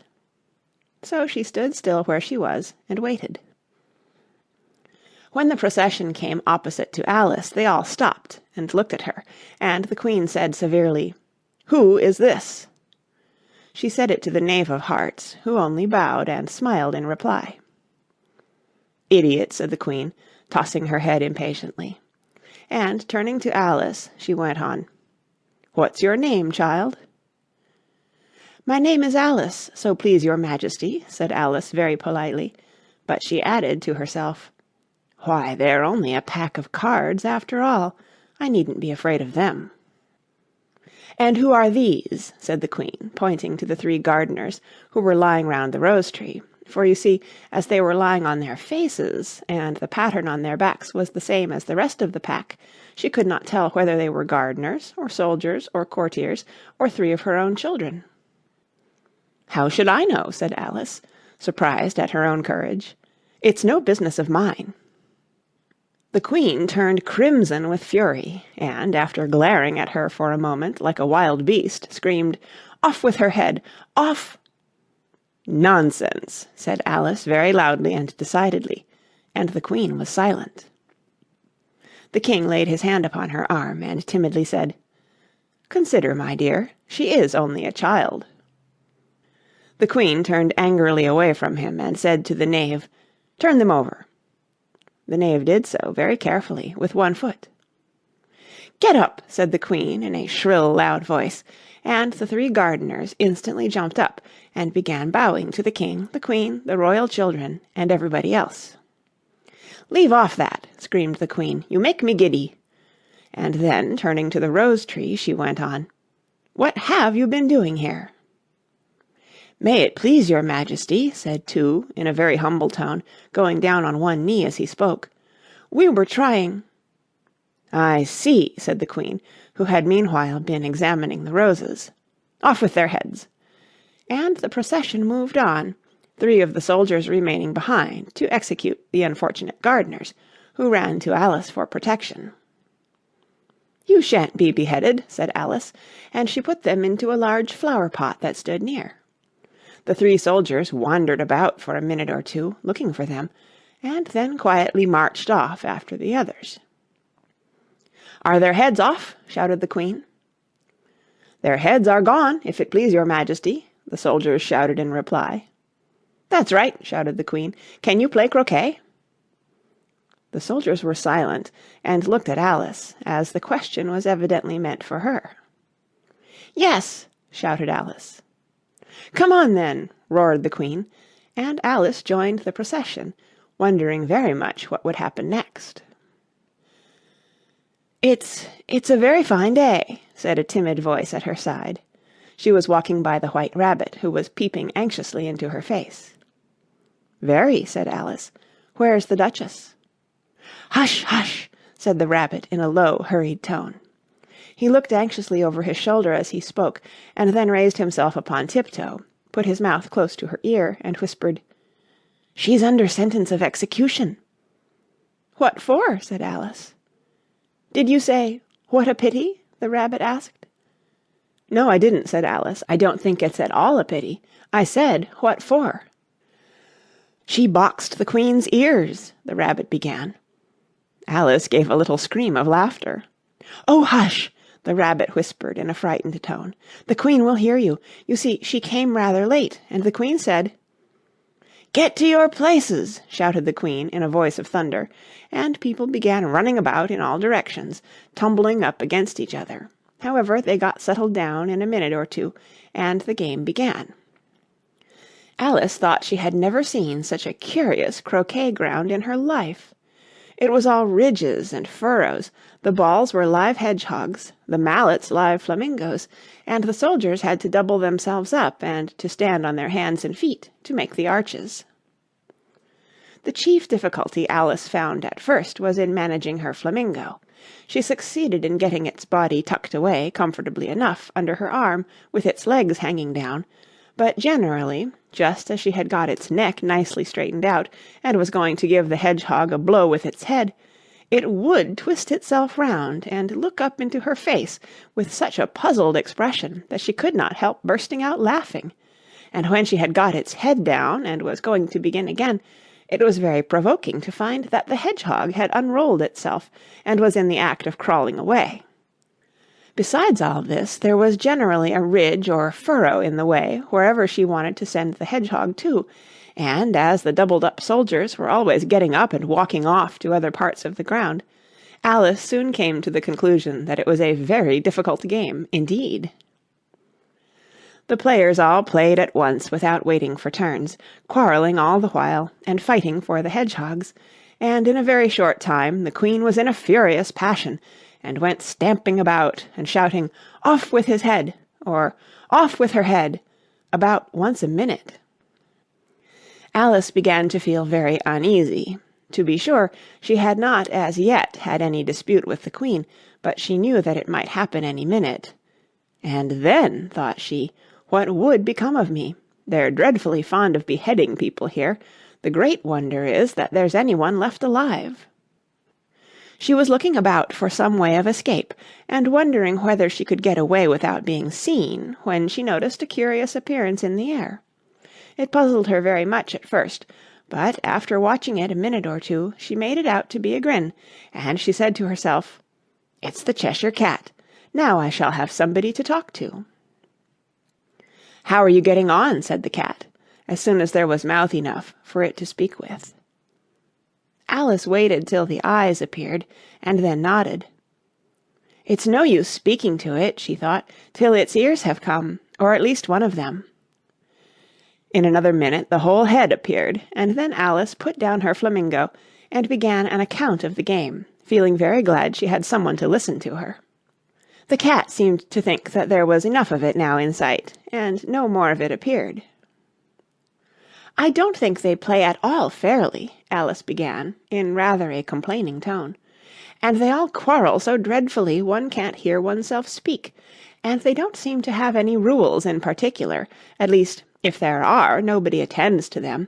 And you've no idea how confusing it is, all the things being alive. For instance, there's the arch I've got to go through next, walking about at the other end of the ground. And I should have croqueted the Queen's hedgehog just now, only it ran away when it saw mine coming." "How do you like the Queen?" said the cat, in a low voice. "Not at all," said Alice. "She's so extremely—" Just then she noticed that the Queen was close behind her, listening, so she went on, "likely to win, that it's hardly worth while finishing the game." The Queen smiled and passed on. "Who are you talking to?" said the King, going up to Alice, and looking at the cat's head with great curiosity. "It's a friend of mine, a Cheshire Cat," said Alice. "Allow me to introduce it." "I don't like the look of it at all," said the King. "However, it may kiss my hand if it likes." "I'd rather not," the cat remarked. "Don't be impertinent," said the King, "and don't look at me like that." He got behind Alice as he spoke. "A cat may look at a king," said Alice. "I've read that in some book, but I don't remember where." "Well, it must be removed," said the King very decidedly, and he called the Queen, who was passing at the moment. "My dear, I wish you would have this cat removed." The Queen had only one way of settling all difficulties, great or small. "Off with his head," she said, without even looking round. "I'll fetch the executioner myself," said the King eagerly, and he hurried off. Alice thought she might as well go back and see how the game was going on, as she heard the Queen's voice in the distance, screaming with passion. She had already heard her sentence 3 of the players to be executed for having missed their turns, and she did not like the look of things at all, as the game was in such confusion that she never knew whether it was her turn or not. So she went in search of her hedgehog. The hedgehog was engaged in a fight with another hedgehog, which seemed to Alice an excellent opportunity for croqueting one of them with the other. The only difficulty was that her flamingo was gone across to the other side of the garden, where Alice could see it trying in a helpless sort of way to fly up into a tree. By the time she had caught the flamingo and brought it back, the fight was over, and both the hedgehogs were out of sight. "But it doesn't matter much," thought Alice, "as all the arches are gone from this side of the ground." So she tucked it away under her arm, that it might not escape again, and went back for a little more conversation with her friend. When she got back to the Cheshire Cat, she was surprised to find quite a large crowd collected round it. There was a dispute going on between the executioner, the King, and the Queen, who were all talking at once, while all the rest were quite silent, and looked very uncomfortable. The moment Alice appeared, she was appealed to by all 3 to settle the question, and they repeated their arguments to her, though, as they all spoke at once, she found it very hard indeed to make out exactly what they said. The executioner's argument was that you couldn't cut off a head unless there was a body to cut it off from, that he had never had to do such a thing before, and he wasn't going to begin at his time of life. The King's argument was that anything that had a head could be beheaded, and that you weren't to talk nonsense. The The Queen's argument was that if something wasn't done about it in less than no time, she'd have everybody executed all round. It was this last remark that had made the whole party look so grave and anxious. Alice could think of nothing else to say but, "It belongs to the Duchess. You'd better ask her about it." "She's in prison," the Queen said to the executioner. "Fetch her here." And the executioner went off like an arrow. The cat's head began fading away the moment he was gone, and, by the time he had come back with the Duchess, it had entirely disappeared, so the King and the executioner ran wildly up and down looking for it, while the rest of the party went back to the game. End of Chapter 8. Chapter 9. The Mock Turtle's Story. "You can't think how glad I am to see you again, you dear old thing," said the Duchess, as she tucked her arm affectionately into Alice's, and they walked off together. Alice was very glad to find her in such a pleasant temper, and thought to herself that perhaps it was only the pepper that had made her so savage when they met in the kitchen. "When I'm a Duchess," she said to herself, not in a very hopeful tone, though, "I won't have any pepper in my kitchen at all. Soup does very well without. Maybe it's always pepper that makes people hot-tempered," she went on, very much pleased at having found out a new kind of rule, "and vinegar that makes them sour, and chamomile that makes them bitter, and barley sugar and such things that make children sweet-tempered. I only wish people knew that, then they wouldn't be so stingy about it, you know." She had quite forgotten the Duchess by this time, and was a little startled when she heard her voice close to her ear. "You're thinking about something, my dear, and that makes you forget to talk. I can't tell you just now what the moral of that is, but I shall remember it in a bit." "Perhaps it hasn't one," Alice ventured to remark. "Tut, tut, child," said the Duchess, "everything's got a moral, if only you can find it." And she squeezed herself up closer to Alice's side as she spoke. Alice did not much like keeping so close to her, first because the Duchess was very ugly, and secondly because she was exactly the right height to rest her chin upon Alice's shoulder, and it was an uncomfortably sharp chin. However, she did not like to be rude, so she bore it as well as she could. "The game's going on rather better now," she said, by way of keeping up the conversation a little. "'Tis so," said the Duchess, "and the moral of that is, 'Oh, 'tis love, that makes the world go round.'" "Somebody said," Alice whispered, "that it's done by everybody minding their own business." "Ah, well, it means much the same thing," said the Duchess, digging her sharp little chin into Alice's shoulder as she added, "and the moral of that is, take care of the sense, and the sounds will take care of themselves." How fond she is of finding morals in things, Alice thought to herself. "I dare say you're wondering why I don't put my arm round your waist," the Duchess said after a pause. "The reason is that I'm doubtful about the temper of your flamingo. Shall I try the experiment?" "He might bite," Alice cautiously replied, not feeling at all anxious to have the experiment tried. "Very true," said the Duchess. "Flamingoes and mustard both bite, and the moral of that is, birds of a feather flock together." "Only mustard isn't a bird," Alice remarked. "Right as usual," said the Duchess. "What a clear way you have of putting things." "It's a mineral, I think," said Alice.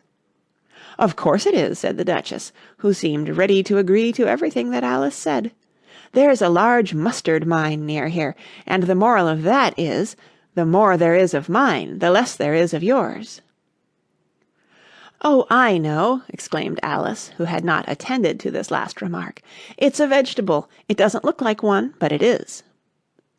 "I quite agree with you," said the Duchess, "and the moral of that is, be what you would seem to be.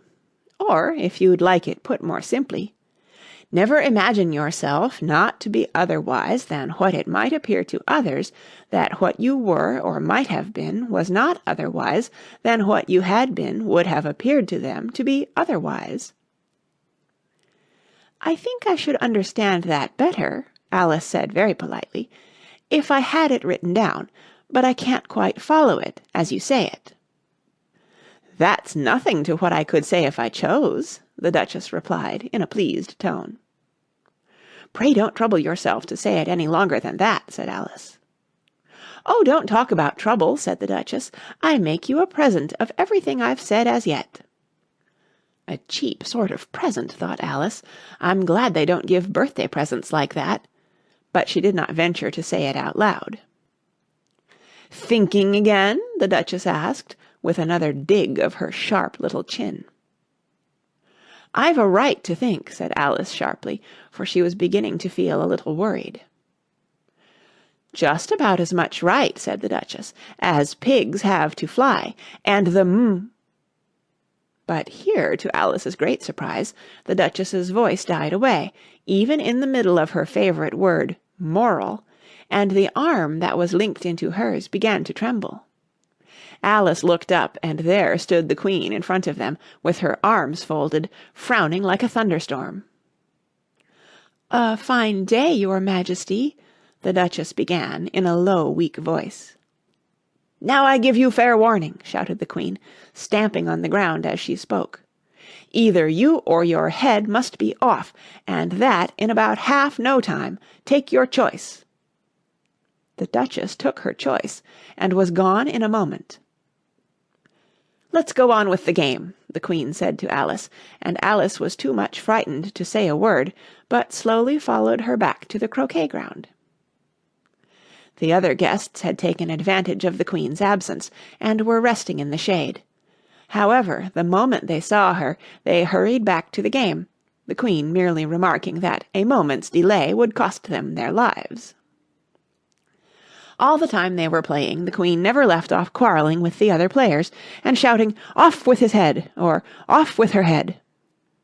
Those whom she sentenced were taken into custody by the soldiers, who of course had to leave off being arches to do this, so that by the end of half an hour or so there were no arches left, and all the players, except the King, the Queen, and Alice, were in custody and under sentence of execution. Then the Queen left off, quite out of breath, and said to Alice, "Have you seen the Mock Turtle yet?" "No," said Alice. "I don't even know what a Mock Turtle is." "It's the thing Mock Turtle soup is made from," said the Queen. "I never saw one or heard of one," said Alice. "Come on, then," said the Queen, "and he shall tell you his history." As they walked off together, Alice heard the King say in a low voice to the company generally, "You are all pardoned." "Come, that's a good thing," she said to herself, for she had felt quite unhappy at the number of executions the Queen had ordered. They very soon came upon a griffin lying fast asleep in the sun. If you don't know what a griffin is, look at the picture. "Up, lazy thing," said the Queen, "and take this young lady to see the Mock Turtle, and to hear his history. I must go back and see after some executions I have ordered." And she walked off, leaving Alice alone with the griffin. Alice did not quite like the look of the creature, but on the whole she thought it would be quite as safe to stay with it as to go after that savage Queen, so she waited. The griffin sat up and rubbed its eyes. Then it watched the Queen till she was out of sight. Then it chuckled. "What fun!" said the griffin, half to itself, half to Alice. "What is the fun?" said Alice. "Why, she," said the griffin. "It's all her fancy, that. They never executes nobody, you know. Come on." "Everybody says 'come on' here," thought Alice, as she went slowly after it. "I never was so ordered about in all my life, never." They had not gone far before they saw the Mock Turtle in the distance, sitting sad and lonely on a little ledge of rock, and as they came nearer, Alice could hear him sighing as if his heart would break. She pitied him deeply. "What is his sorrow?" she asked the Gryphon, and the Gryphon answered, very nearly in the same words as before, "It's all his fancy, that. He hasn't got no sorrow, you know. Come on." So they went up to the Mock Turtle, who looked at them with large eyes full of tears, but said nothing. "This here young lady," said the Gryphon, "she wants for to know your history, she do." "I'll tell it her," said the Mock Turtle in a deep hollow tone. "Sit down, both of you, and don't speak a word till I've finished." So they sat down, and nobody spoke for some minutes. Alice thought to herself, "I don't see how he can ever finish if he doesn't begin," but she waited patiently. "Once," said the Mock Turtle at last, with a deep sigh, "I was a real turtle." These words were followed by a very long silence, broken only by an occasional exclamation of "Hrrr!" from the Gryphon, and the constant heavy sobbing of the Mock Turtle. Alice was very nearly getting up and saying, "Thank you, sir, for your interesting story," but she could not help thinking there must be more to come, so she sat still and said nothing. "When we were little," the Mock Turtle went on at last, more calmly, though still sobbing a little now and then, "we went to school in the sea. The master was an old turtle. We used to call him Tortoise." "Why did you call him Tortoise if he wasn't one?" Alice asked. "We called him Tortoise because he taught us," said the Mock Turtle angrily. "Really, you are very dull." "You ought to be ashamed of yourself for asking such a simple question," added the Gryphon, and then they both sat silent and looked at poor Alice, who felt ready to sink into the earth. At last the Gryphon said to the Mock Turtle, "Drive on, old fellow, don't be all day about it," and he went on in these words. "Yes, we went to school in the sea, though you mayn't believe it." "I never said I didn't," interrupted Alice. "You did," said the Mock Turtle. "Hold your tongue," added the Gryphon, before Alice could speak again. The Mock Turtle went on. "We had the best of educations. In fact, we went to school every day." "I've been to a day school too," said Alice. "You needn't be so proud as all that." "With extras?" asked the Mock Turtle a little anxiously. "Yes," said Alice.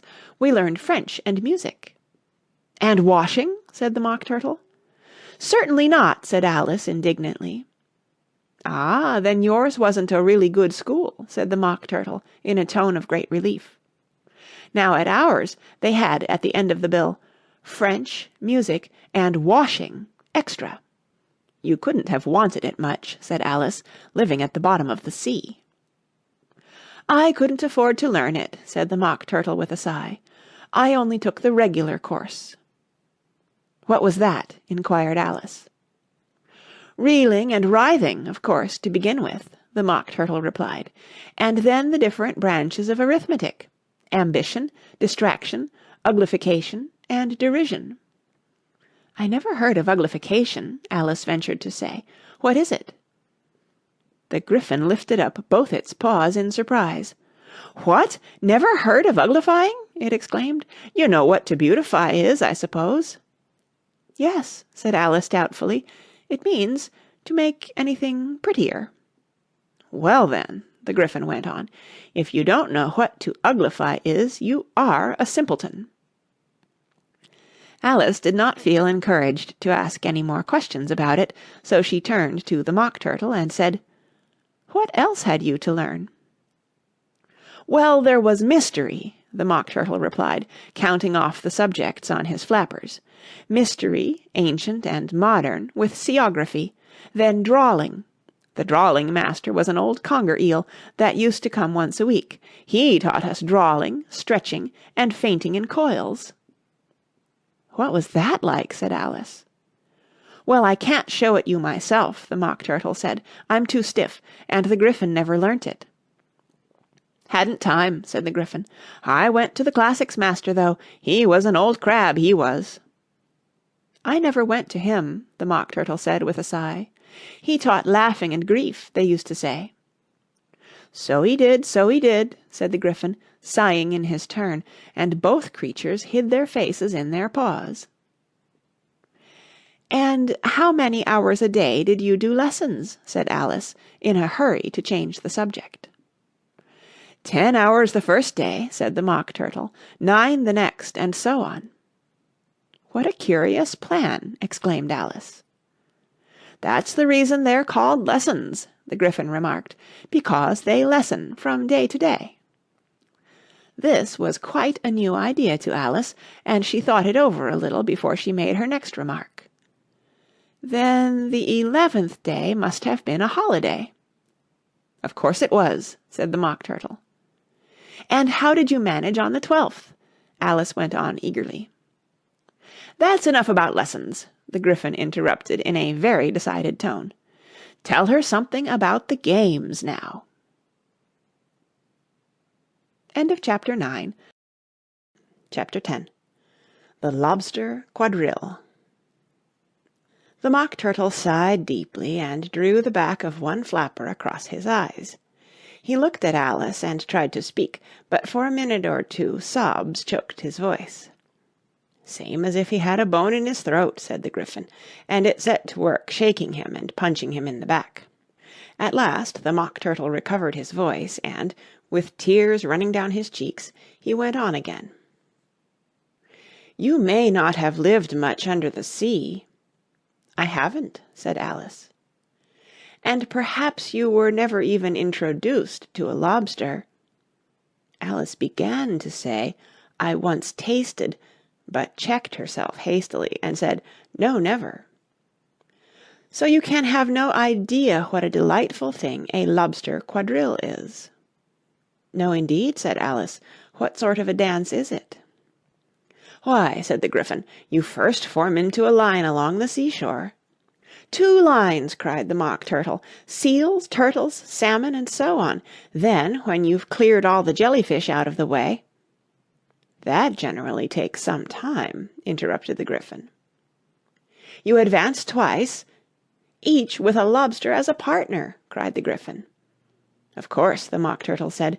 "Advance twice, set to partners—" "Change lobsters and retire in same order," continued the Gryphon.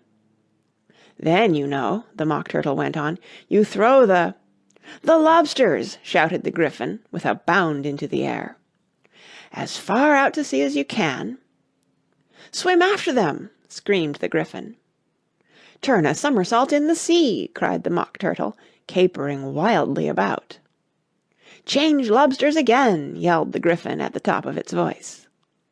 "Back to land again, and that's all the first figure," said the Mock Turtle, suddenly dropping his voice, and the 2 creatures, who had been jumping about like mad things all this time, sat down again very sadly and quietly, and looked at Alice. "It must be a very pretty dance," said Alice timidly. "Would you like to see a little of it?" said the Mock Turtle. "Very much indeed," said Alice. "Come, let's try the first figure," said the Mock Turtle to the Gryphon. "We can do without lobsters, you know.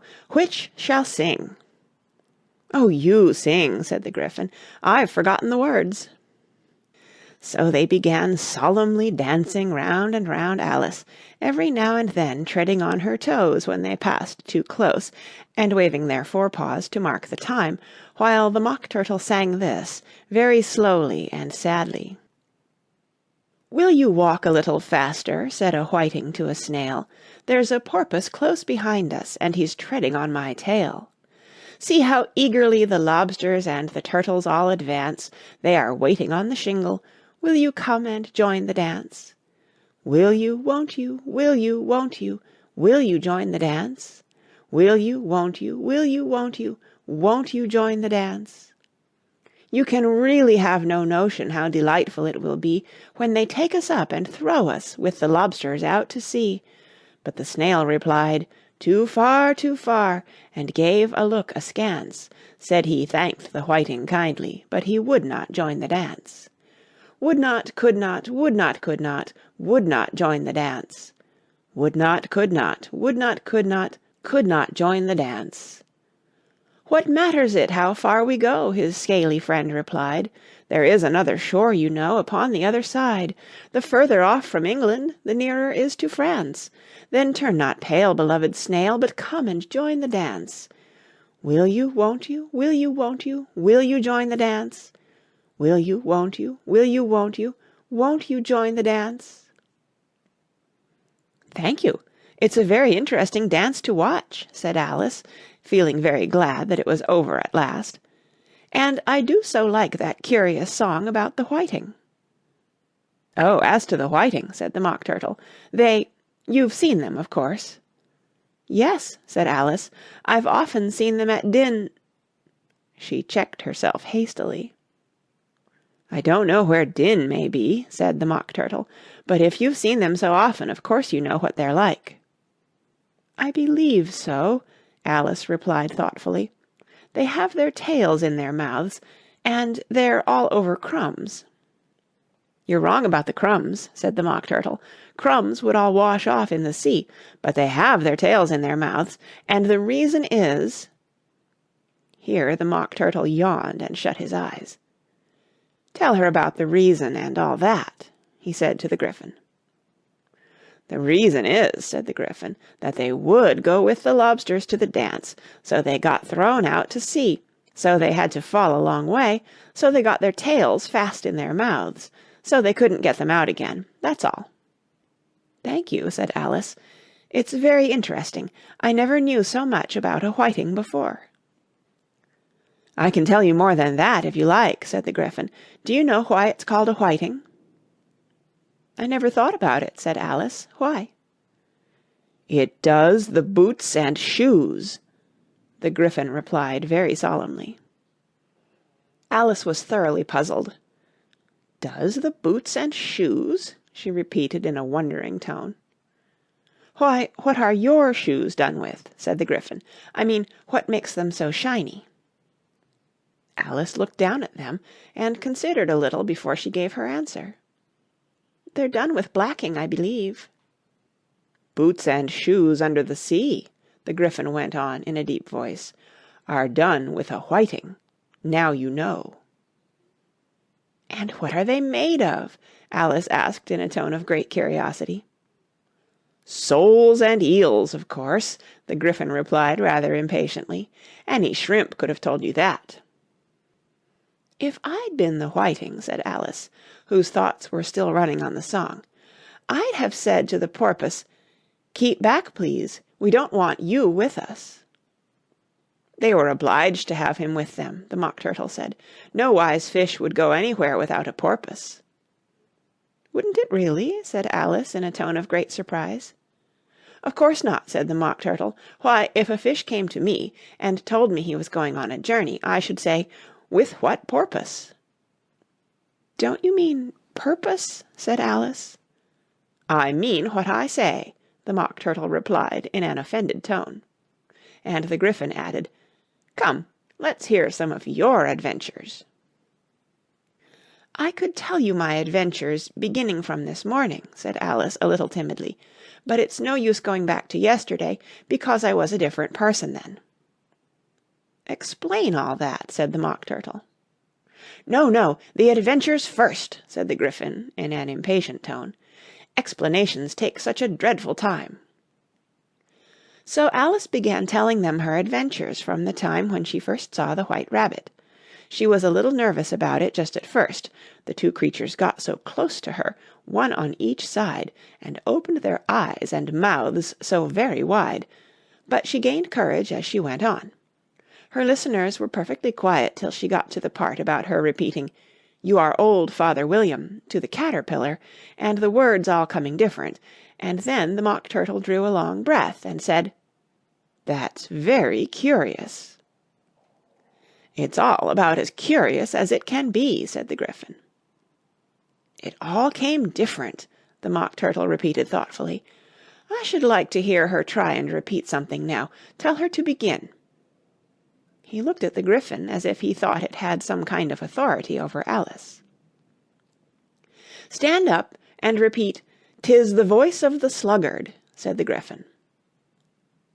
"How the creatures order one about, and make one repeat lessons," thought Alice. "I might as well be at school at once." However, she got up and began to repeat it, but her head was so full of the lobster quadrille that she hardly knew what she was saying, and the words came very queer indeed. "'Tis the voice of the lobster, I heard him declare, you have baked me too brown, I must sugar my hair. As a duck with its eyelids, so he with his nose trims his belt and his buttons, and turns out his toes.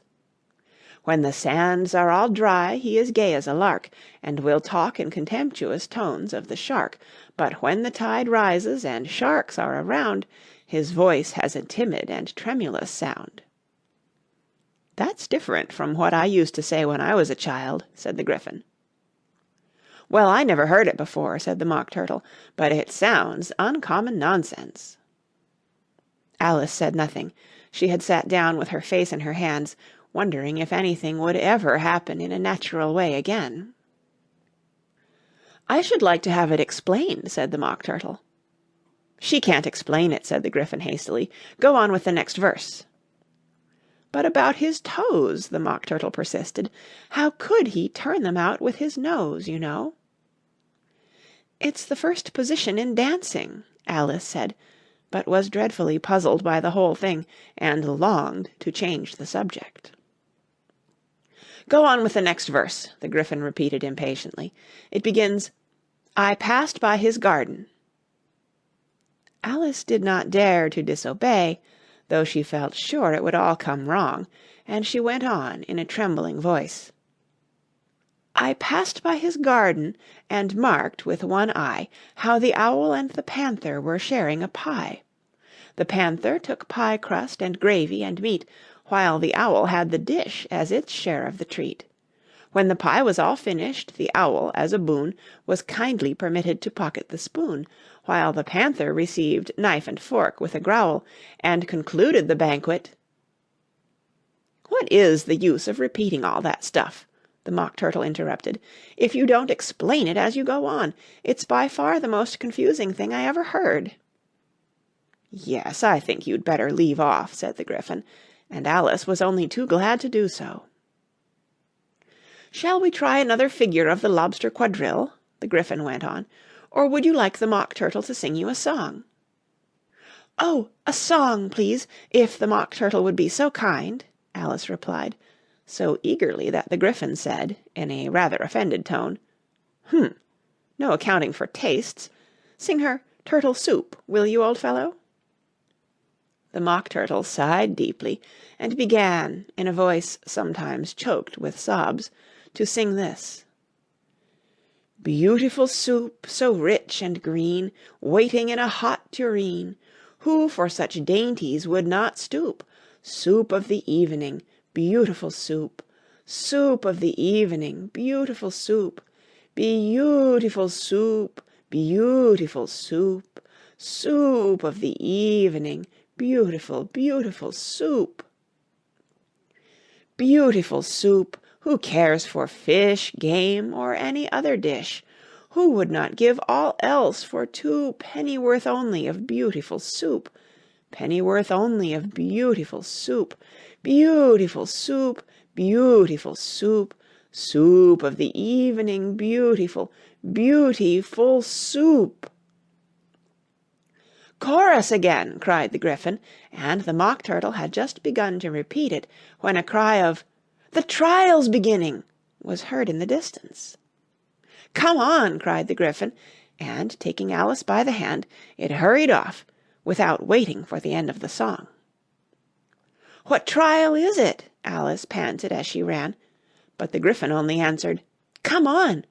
and ran the faster, while more and more faintly came, carried on the breeze that followed them, the melancholy words, "Soup of the evening, beautiful, beautiful soup." End of Chapter 10. Chapter 11. Who Stole the Tarts? The King and Queen of Hearts were seated on their throne when they arrived, with a great crowd assembled about them, all sorts of little birds and beasts, as well as the whole pack of cards. The knave was standing before them in chains, with a soldier on each side to guard him, and near the king was the White Rabbit, with a trumpet in one hand and a scroll of parchment in the other. In the very middle of the court was a table, with a large dish of tarts upon it. They looked so good that it made Alice quite hungry to look at them. "I wish they'd get the trial done," she thought, "and hand round the refreshments." But there seemed to be no chance of this, so she began looking at everything about her, to pass away the time. Alice had never been in a court of justice before, but she had read about them in books, and she was quite pleased to find that she knew the name of nearly everything there. "That's the judge," she said to herself, "because of his great wig." The judge, by the way, was the king, and as he wore his crown over the wig (look at the frontispiece if you want to see how he did it), he did not look at all comfortable, and it was certainly not becoming. "And that's the jury box," thought Alice, "and those 12 creatures—" She was obliged to say creatures, you see, because some of them were animals and some were birds. "I suppose they are the jurors." She said this last word 2 or 3 times over to herself, being rather proud of it, for she thought, and rightly too, that very few little girls of her age knew the meaning of it at all. However, jurymen would have done just as well. The 12 jurors were all writing very busily on slates. "What are they doing?" Alice whispered to the Gryphon. "They can't have anything to put down yet before the trial's begun." "They're putting down their names," the Gryphon whispered in reply, "for fear they should forget them before the end of the trial." "Stupid things," Alice began in a loud, indignant voice, but she stopped hastily, for the White Rabbit cried out, "Silence in the court!" and the king put on his spectacles and looked anxiously round to make out who was talking.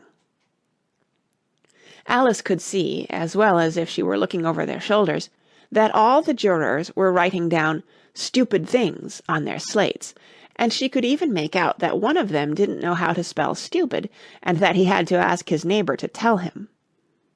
"A nice muddle their slates'll be in before the trial's over," thought Alice.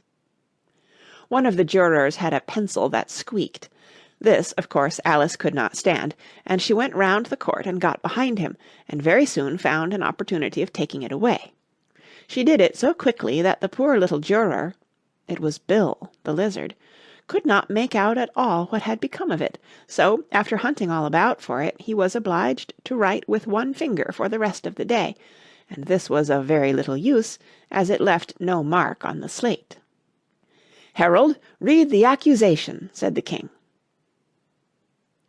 On this the White Rabbit blew 3 blasts on the trumpet, and then unrolled the parchment scroll, and read as follows: "The Queen of Hearts, she made some tarts, all on a summer day.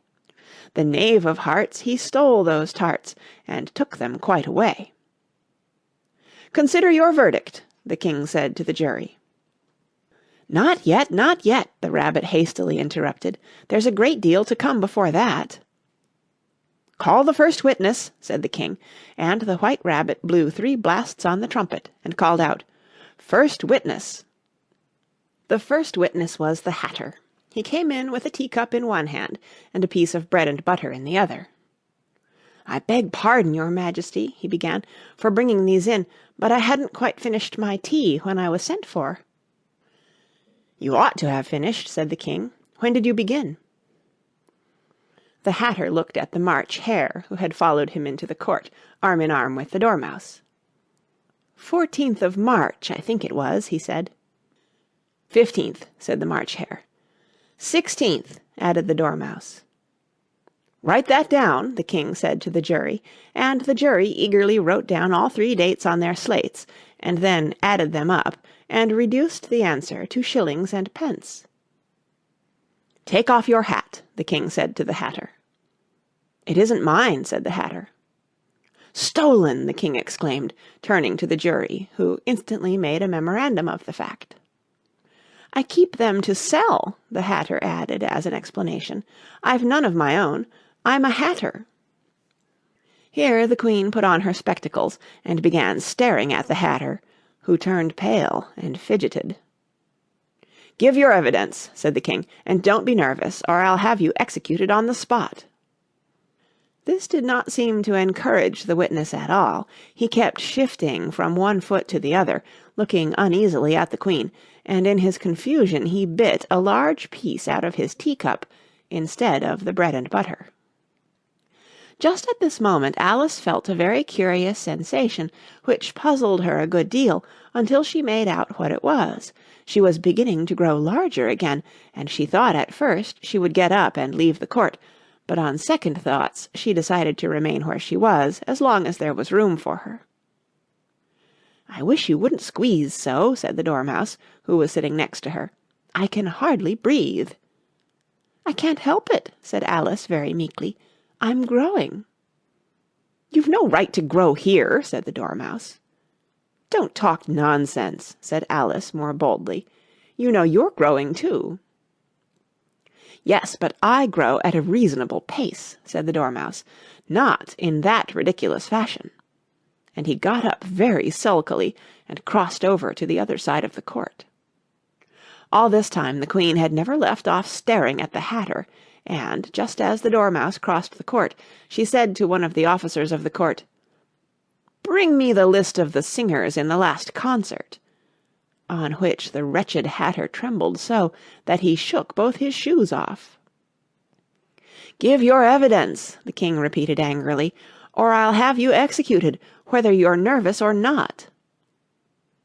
"I'm a poor man, your Majesty," the Hatter began in a trembling voice, "and I hadn't begun my tea, not above a week or so, and what with the bread and butter getting so thin, and the twinkling of the tea—" "The twinkling of the what?" said the king. "It began with the tea," the Hatter replied. "Of course twinkling begins with a T," said the king sharply. "Do you take me for a dunce? Go on." "I'm a poor man," the Hatter went on, "and most things twinkled after that, only the March Hare said—" "I didn't," the March Hare interrupted in a great hurry. "You did," said the Hatter. "I deny it," said the March Hare. "He denies it," said the king. "Leave out that part." "Well, at any rate, the Dormouse said—" the Hatter went on, looking anxiously round to see if he would deny it too, but the Dormouse denied nothing, being fast asleep. "After that," continued the Hatter, "I cut some more bread and butter." "But what did the Dormouse say?" one of the jury asked. "That I can't remember," said the Hatter. "You must remember," remarked the king, "or I'll have you executed." The miserable Hatter dropped his teacup and bread and butter, and went down on one knee. "I'm a poor man, your Majesty," he began. "You're a very poor speaker," said the king. Here one of the guinea pigs cheered, and was immediately suppressed by the officers of the court.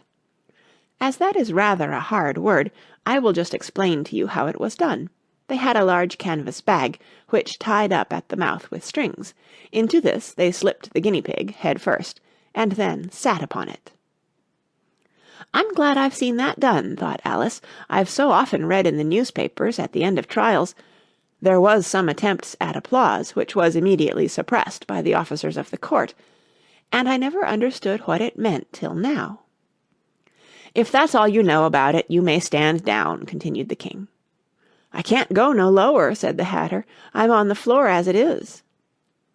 "Then you may sit down," the king replied. Here the other guinea pig cheered, and was suppressed. "Come, that finished the guinea pigs," thought Alice. "Now we shall get on better." "I'd rather finish my tea," said the Hatter, with an anxious look at the queen, who was reading the list of singers. "You may go," said the king, and the Hatter hurriedly left the court, without even waiting to put his shoes on.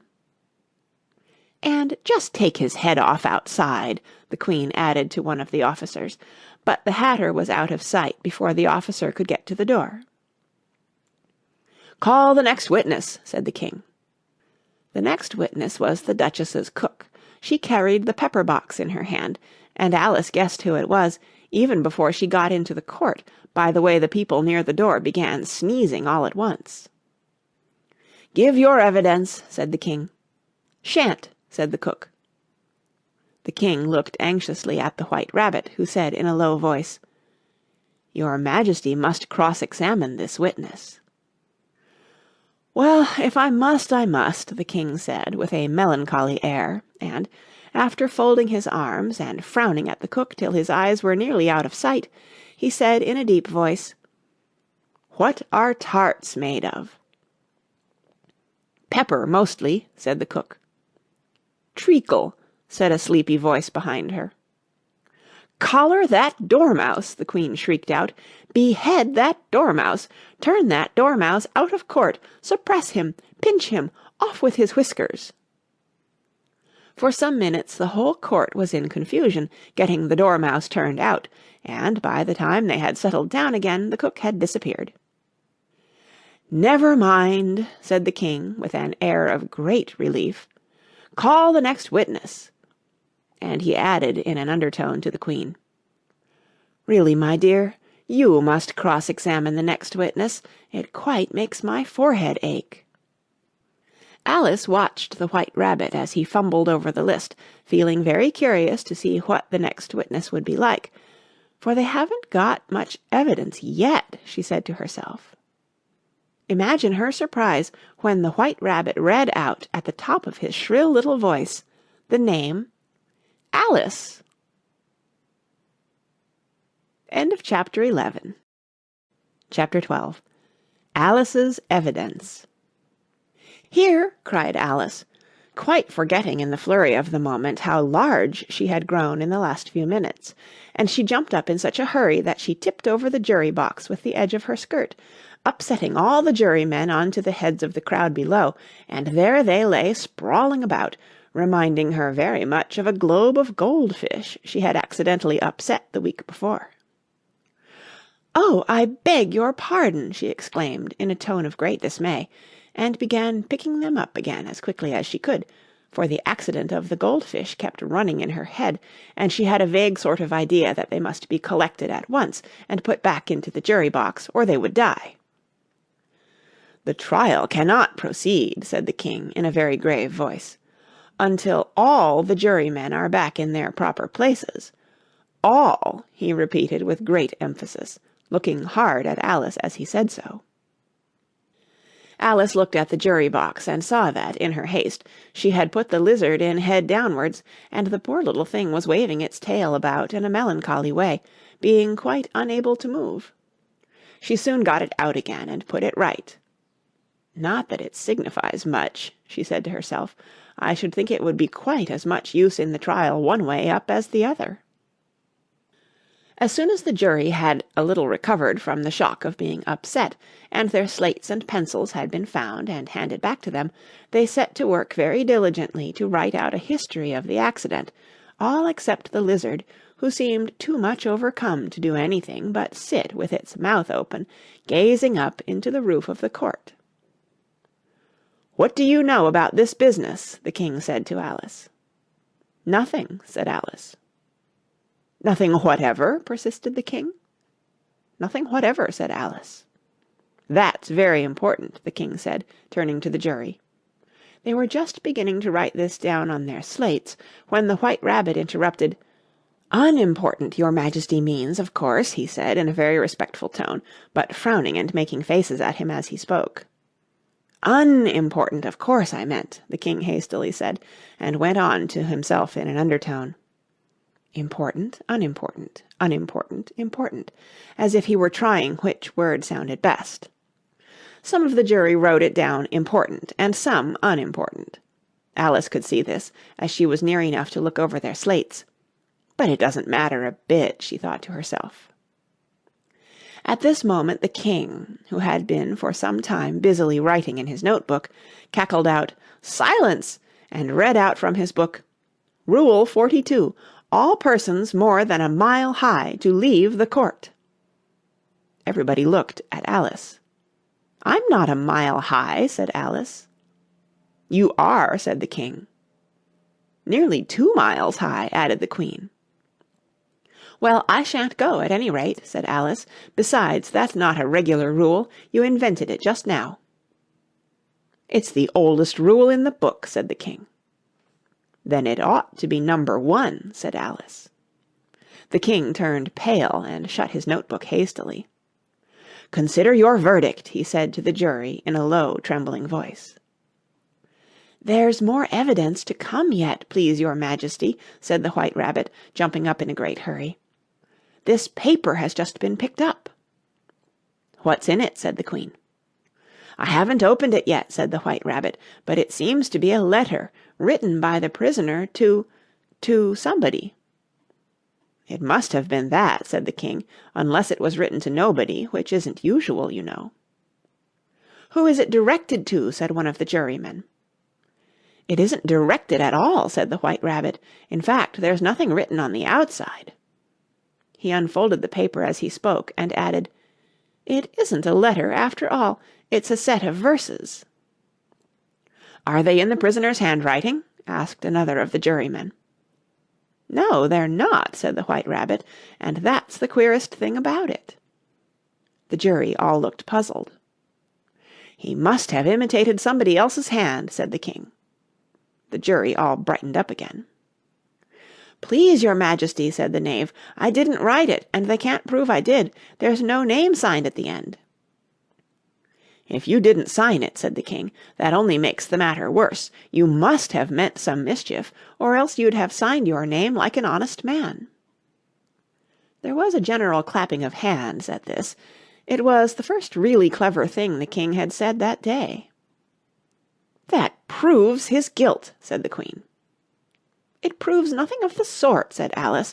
"Why, you don't even know what they're about." "Read them," said the king. The White Rabbit put on his spectacles. "Where shall I begin, please your majesty?" he asked. "Begin at the beginning," the king said gravely, "and go on till you come to the end. Then stop." These were the verses the White Rabbit read. "They told me you had been to her, and mentioned me to him. She gave me a good character, but said I could not swim. He sent them word I had not gone, we know it to be true. If she should push the matter on, what would become of you? I gave her 1, they gave him 2, you gave us 3 or more.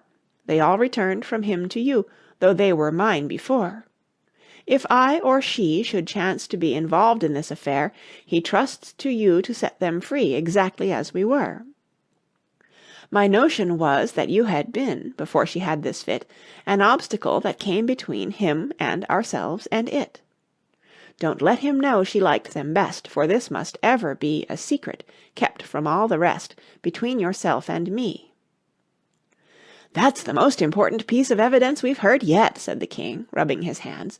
"So now let the jury—" "If any one of them can explain it," said Alice. She had grown so large in the last few minutes that she wasn't a bit afraid of interrupting him. "I'll give him 6pence. I don't believe there's an atom of meaning in it." The jury all wrote down on their slates, "She doesn't believe there's an atom of meaning in it," but none of them attempted to explain the paper. "If there's no meaning in it," said the king, "that saves a world of trouble, you know, as we needn't try to find any. And yet I don't know," he went on, spreading out the verses on his knee and looking at them with one eye. "I seem to see some meaning in them, after all. Said I could not swim. You can't swim, can you?" he added, turning to the knave. The knave shook his head sadly. "Do I look like it?" he said, which he certainly did not, being made entirely of cardboard. "All right so far," said the king, and he went on muttering over the verses to himself. "We know it to be true." That's the jury, of course. "I gave her 1, they gave him 2. Why, that must be what he did with the tarts, you know." But it goes on, "They all returned from him to you," said Alice. "Why, there they are," said the king triumphantly, pointing to the tarts on the table. "Nothing can be clearer than that. Then again, before she had this fit. You never had fits, my dear, I think," he said to the queen. "Never!" said the queen furiously, throwing an inkstand at the lizard as she spoke. The unfortunate little Bill had left off writing on his slate with one finger, as he found it made no mark, but now he hastily began again, using the ink that was trickling down his face, as long as it lasted. "Then the words don't fit you," said the king, looking round the court with a smile. There was a dead silence. "It's a pun," the king added in an offended tone, and everybody laughed. "Let the jury consider their verdict," the king said, for about the 20th time that day. "No, no," said the queen, "sentence first, verdict afterwards." "Stuff and nonsense," said Alice loudly. "The idea of having the sentence first." "Hold your tongue," said the queen, turning purple. "I won't," said Alice. "Off with her head," the queen shouted at the top of her voice. Nobody moved. "Who cares for you?" said Alice. She had grown to her full size by this time. "You're nothing but a pack of cards." At this the whole pack rose up into the air and came flying down upon her. She gave a little scream, half of fright and half of anger, and tried to beat them off, and found herself lying on the bank with her head in the lap of her sister, who was gently brushing away some dead leaves that had fluttered down from the trees upon her face. "Wake up, Alice dear," said her sister. "Why, what a long sleep you've had."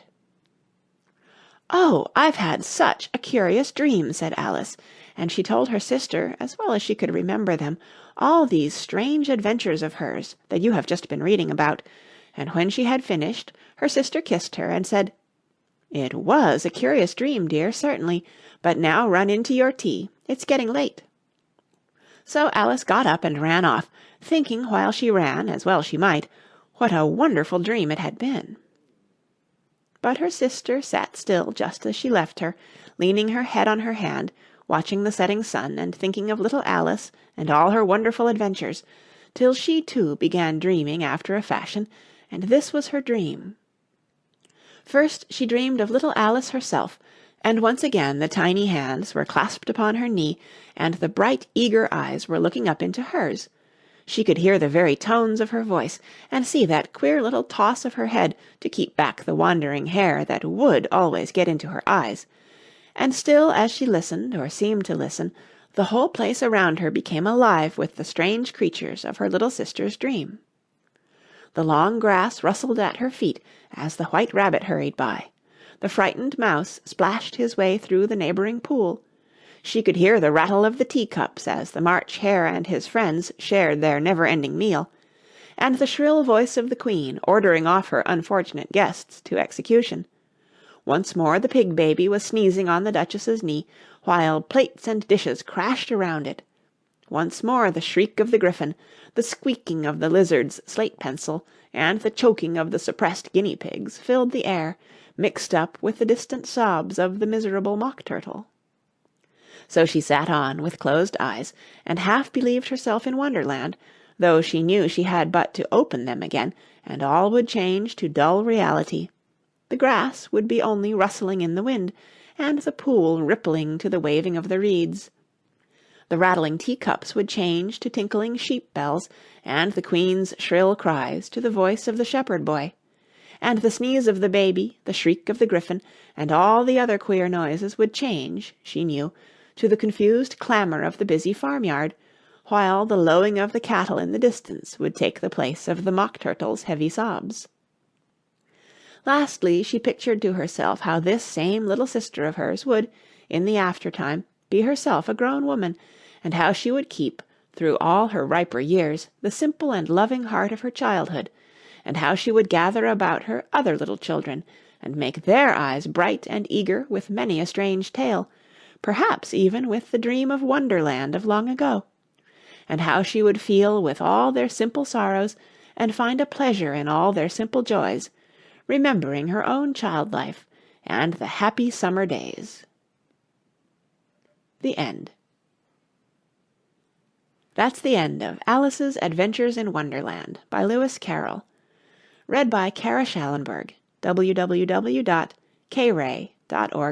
in March 2010, in San Diego, California.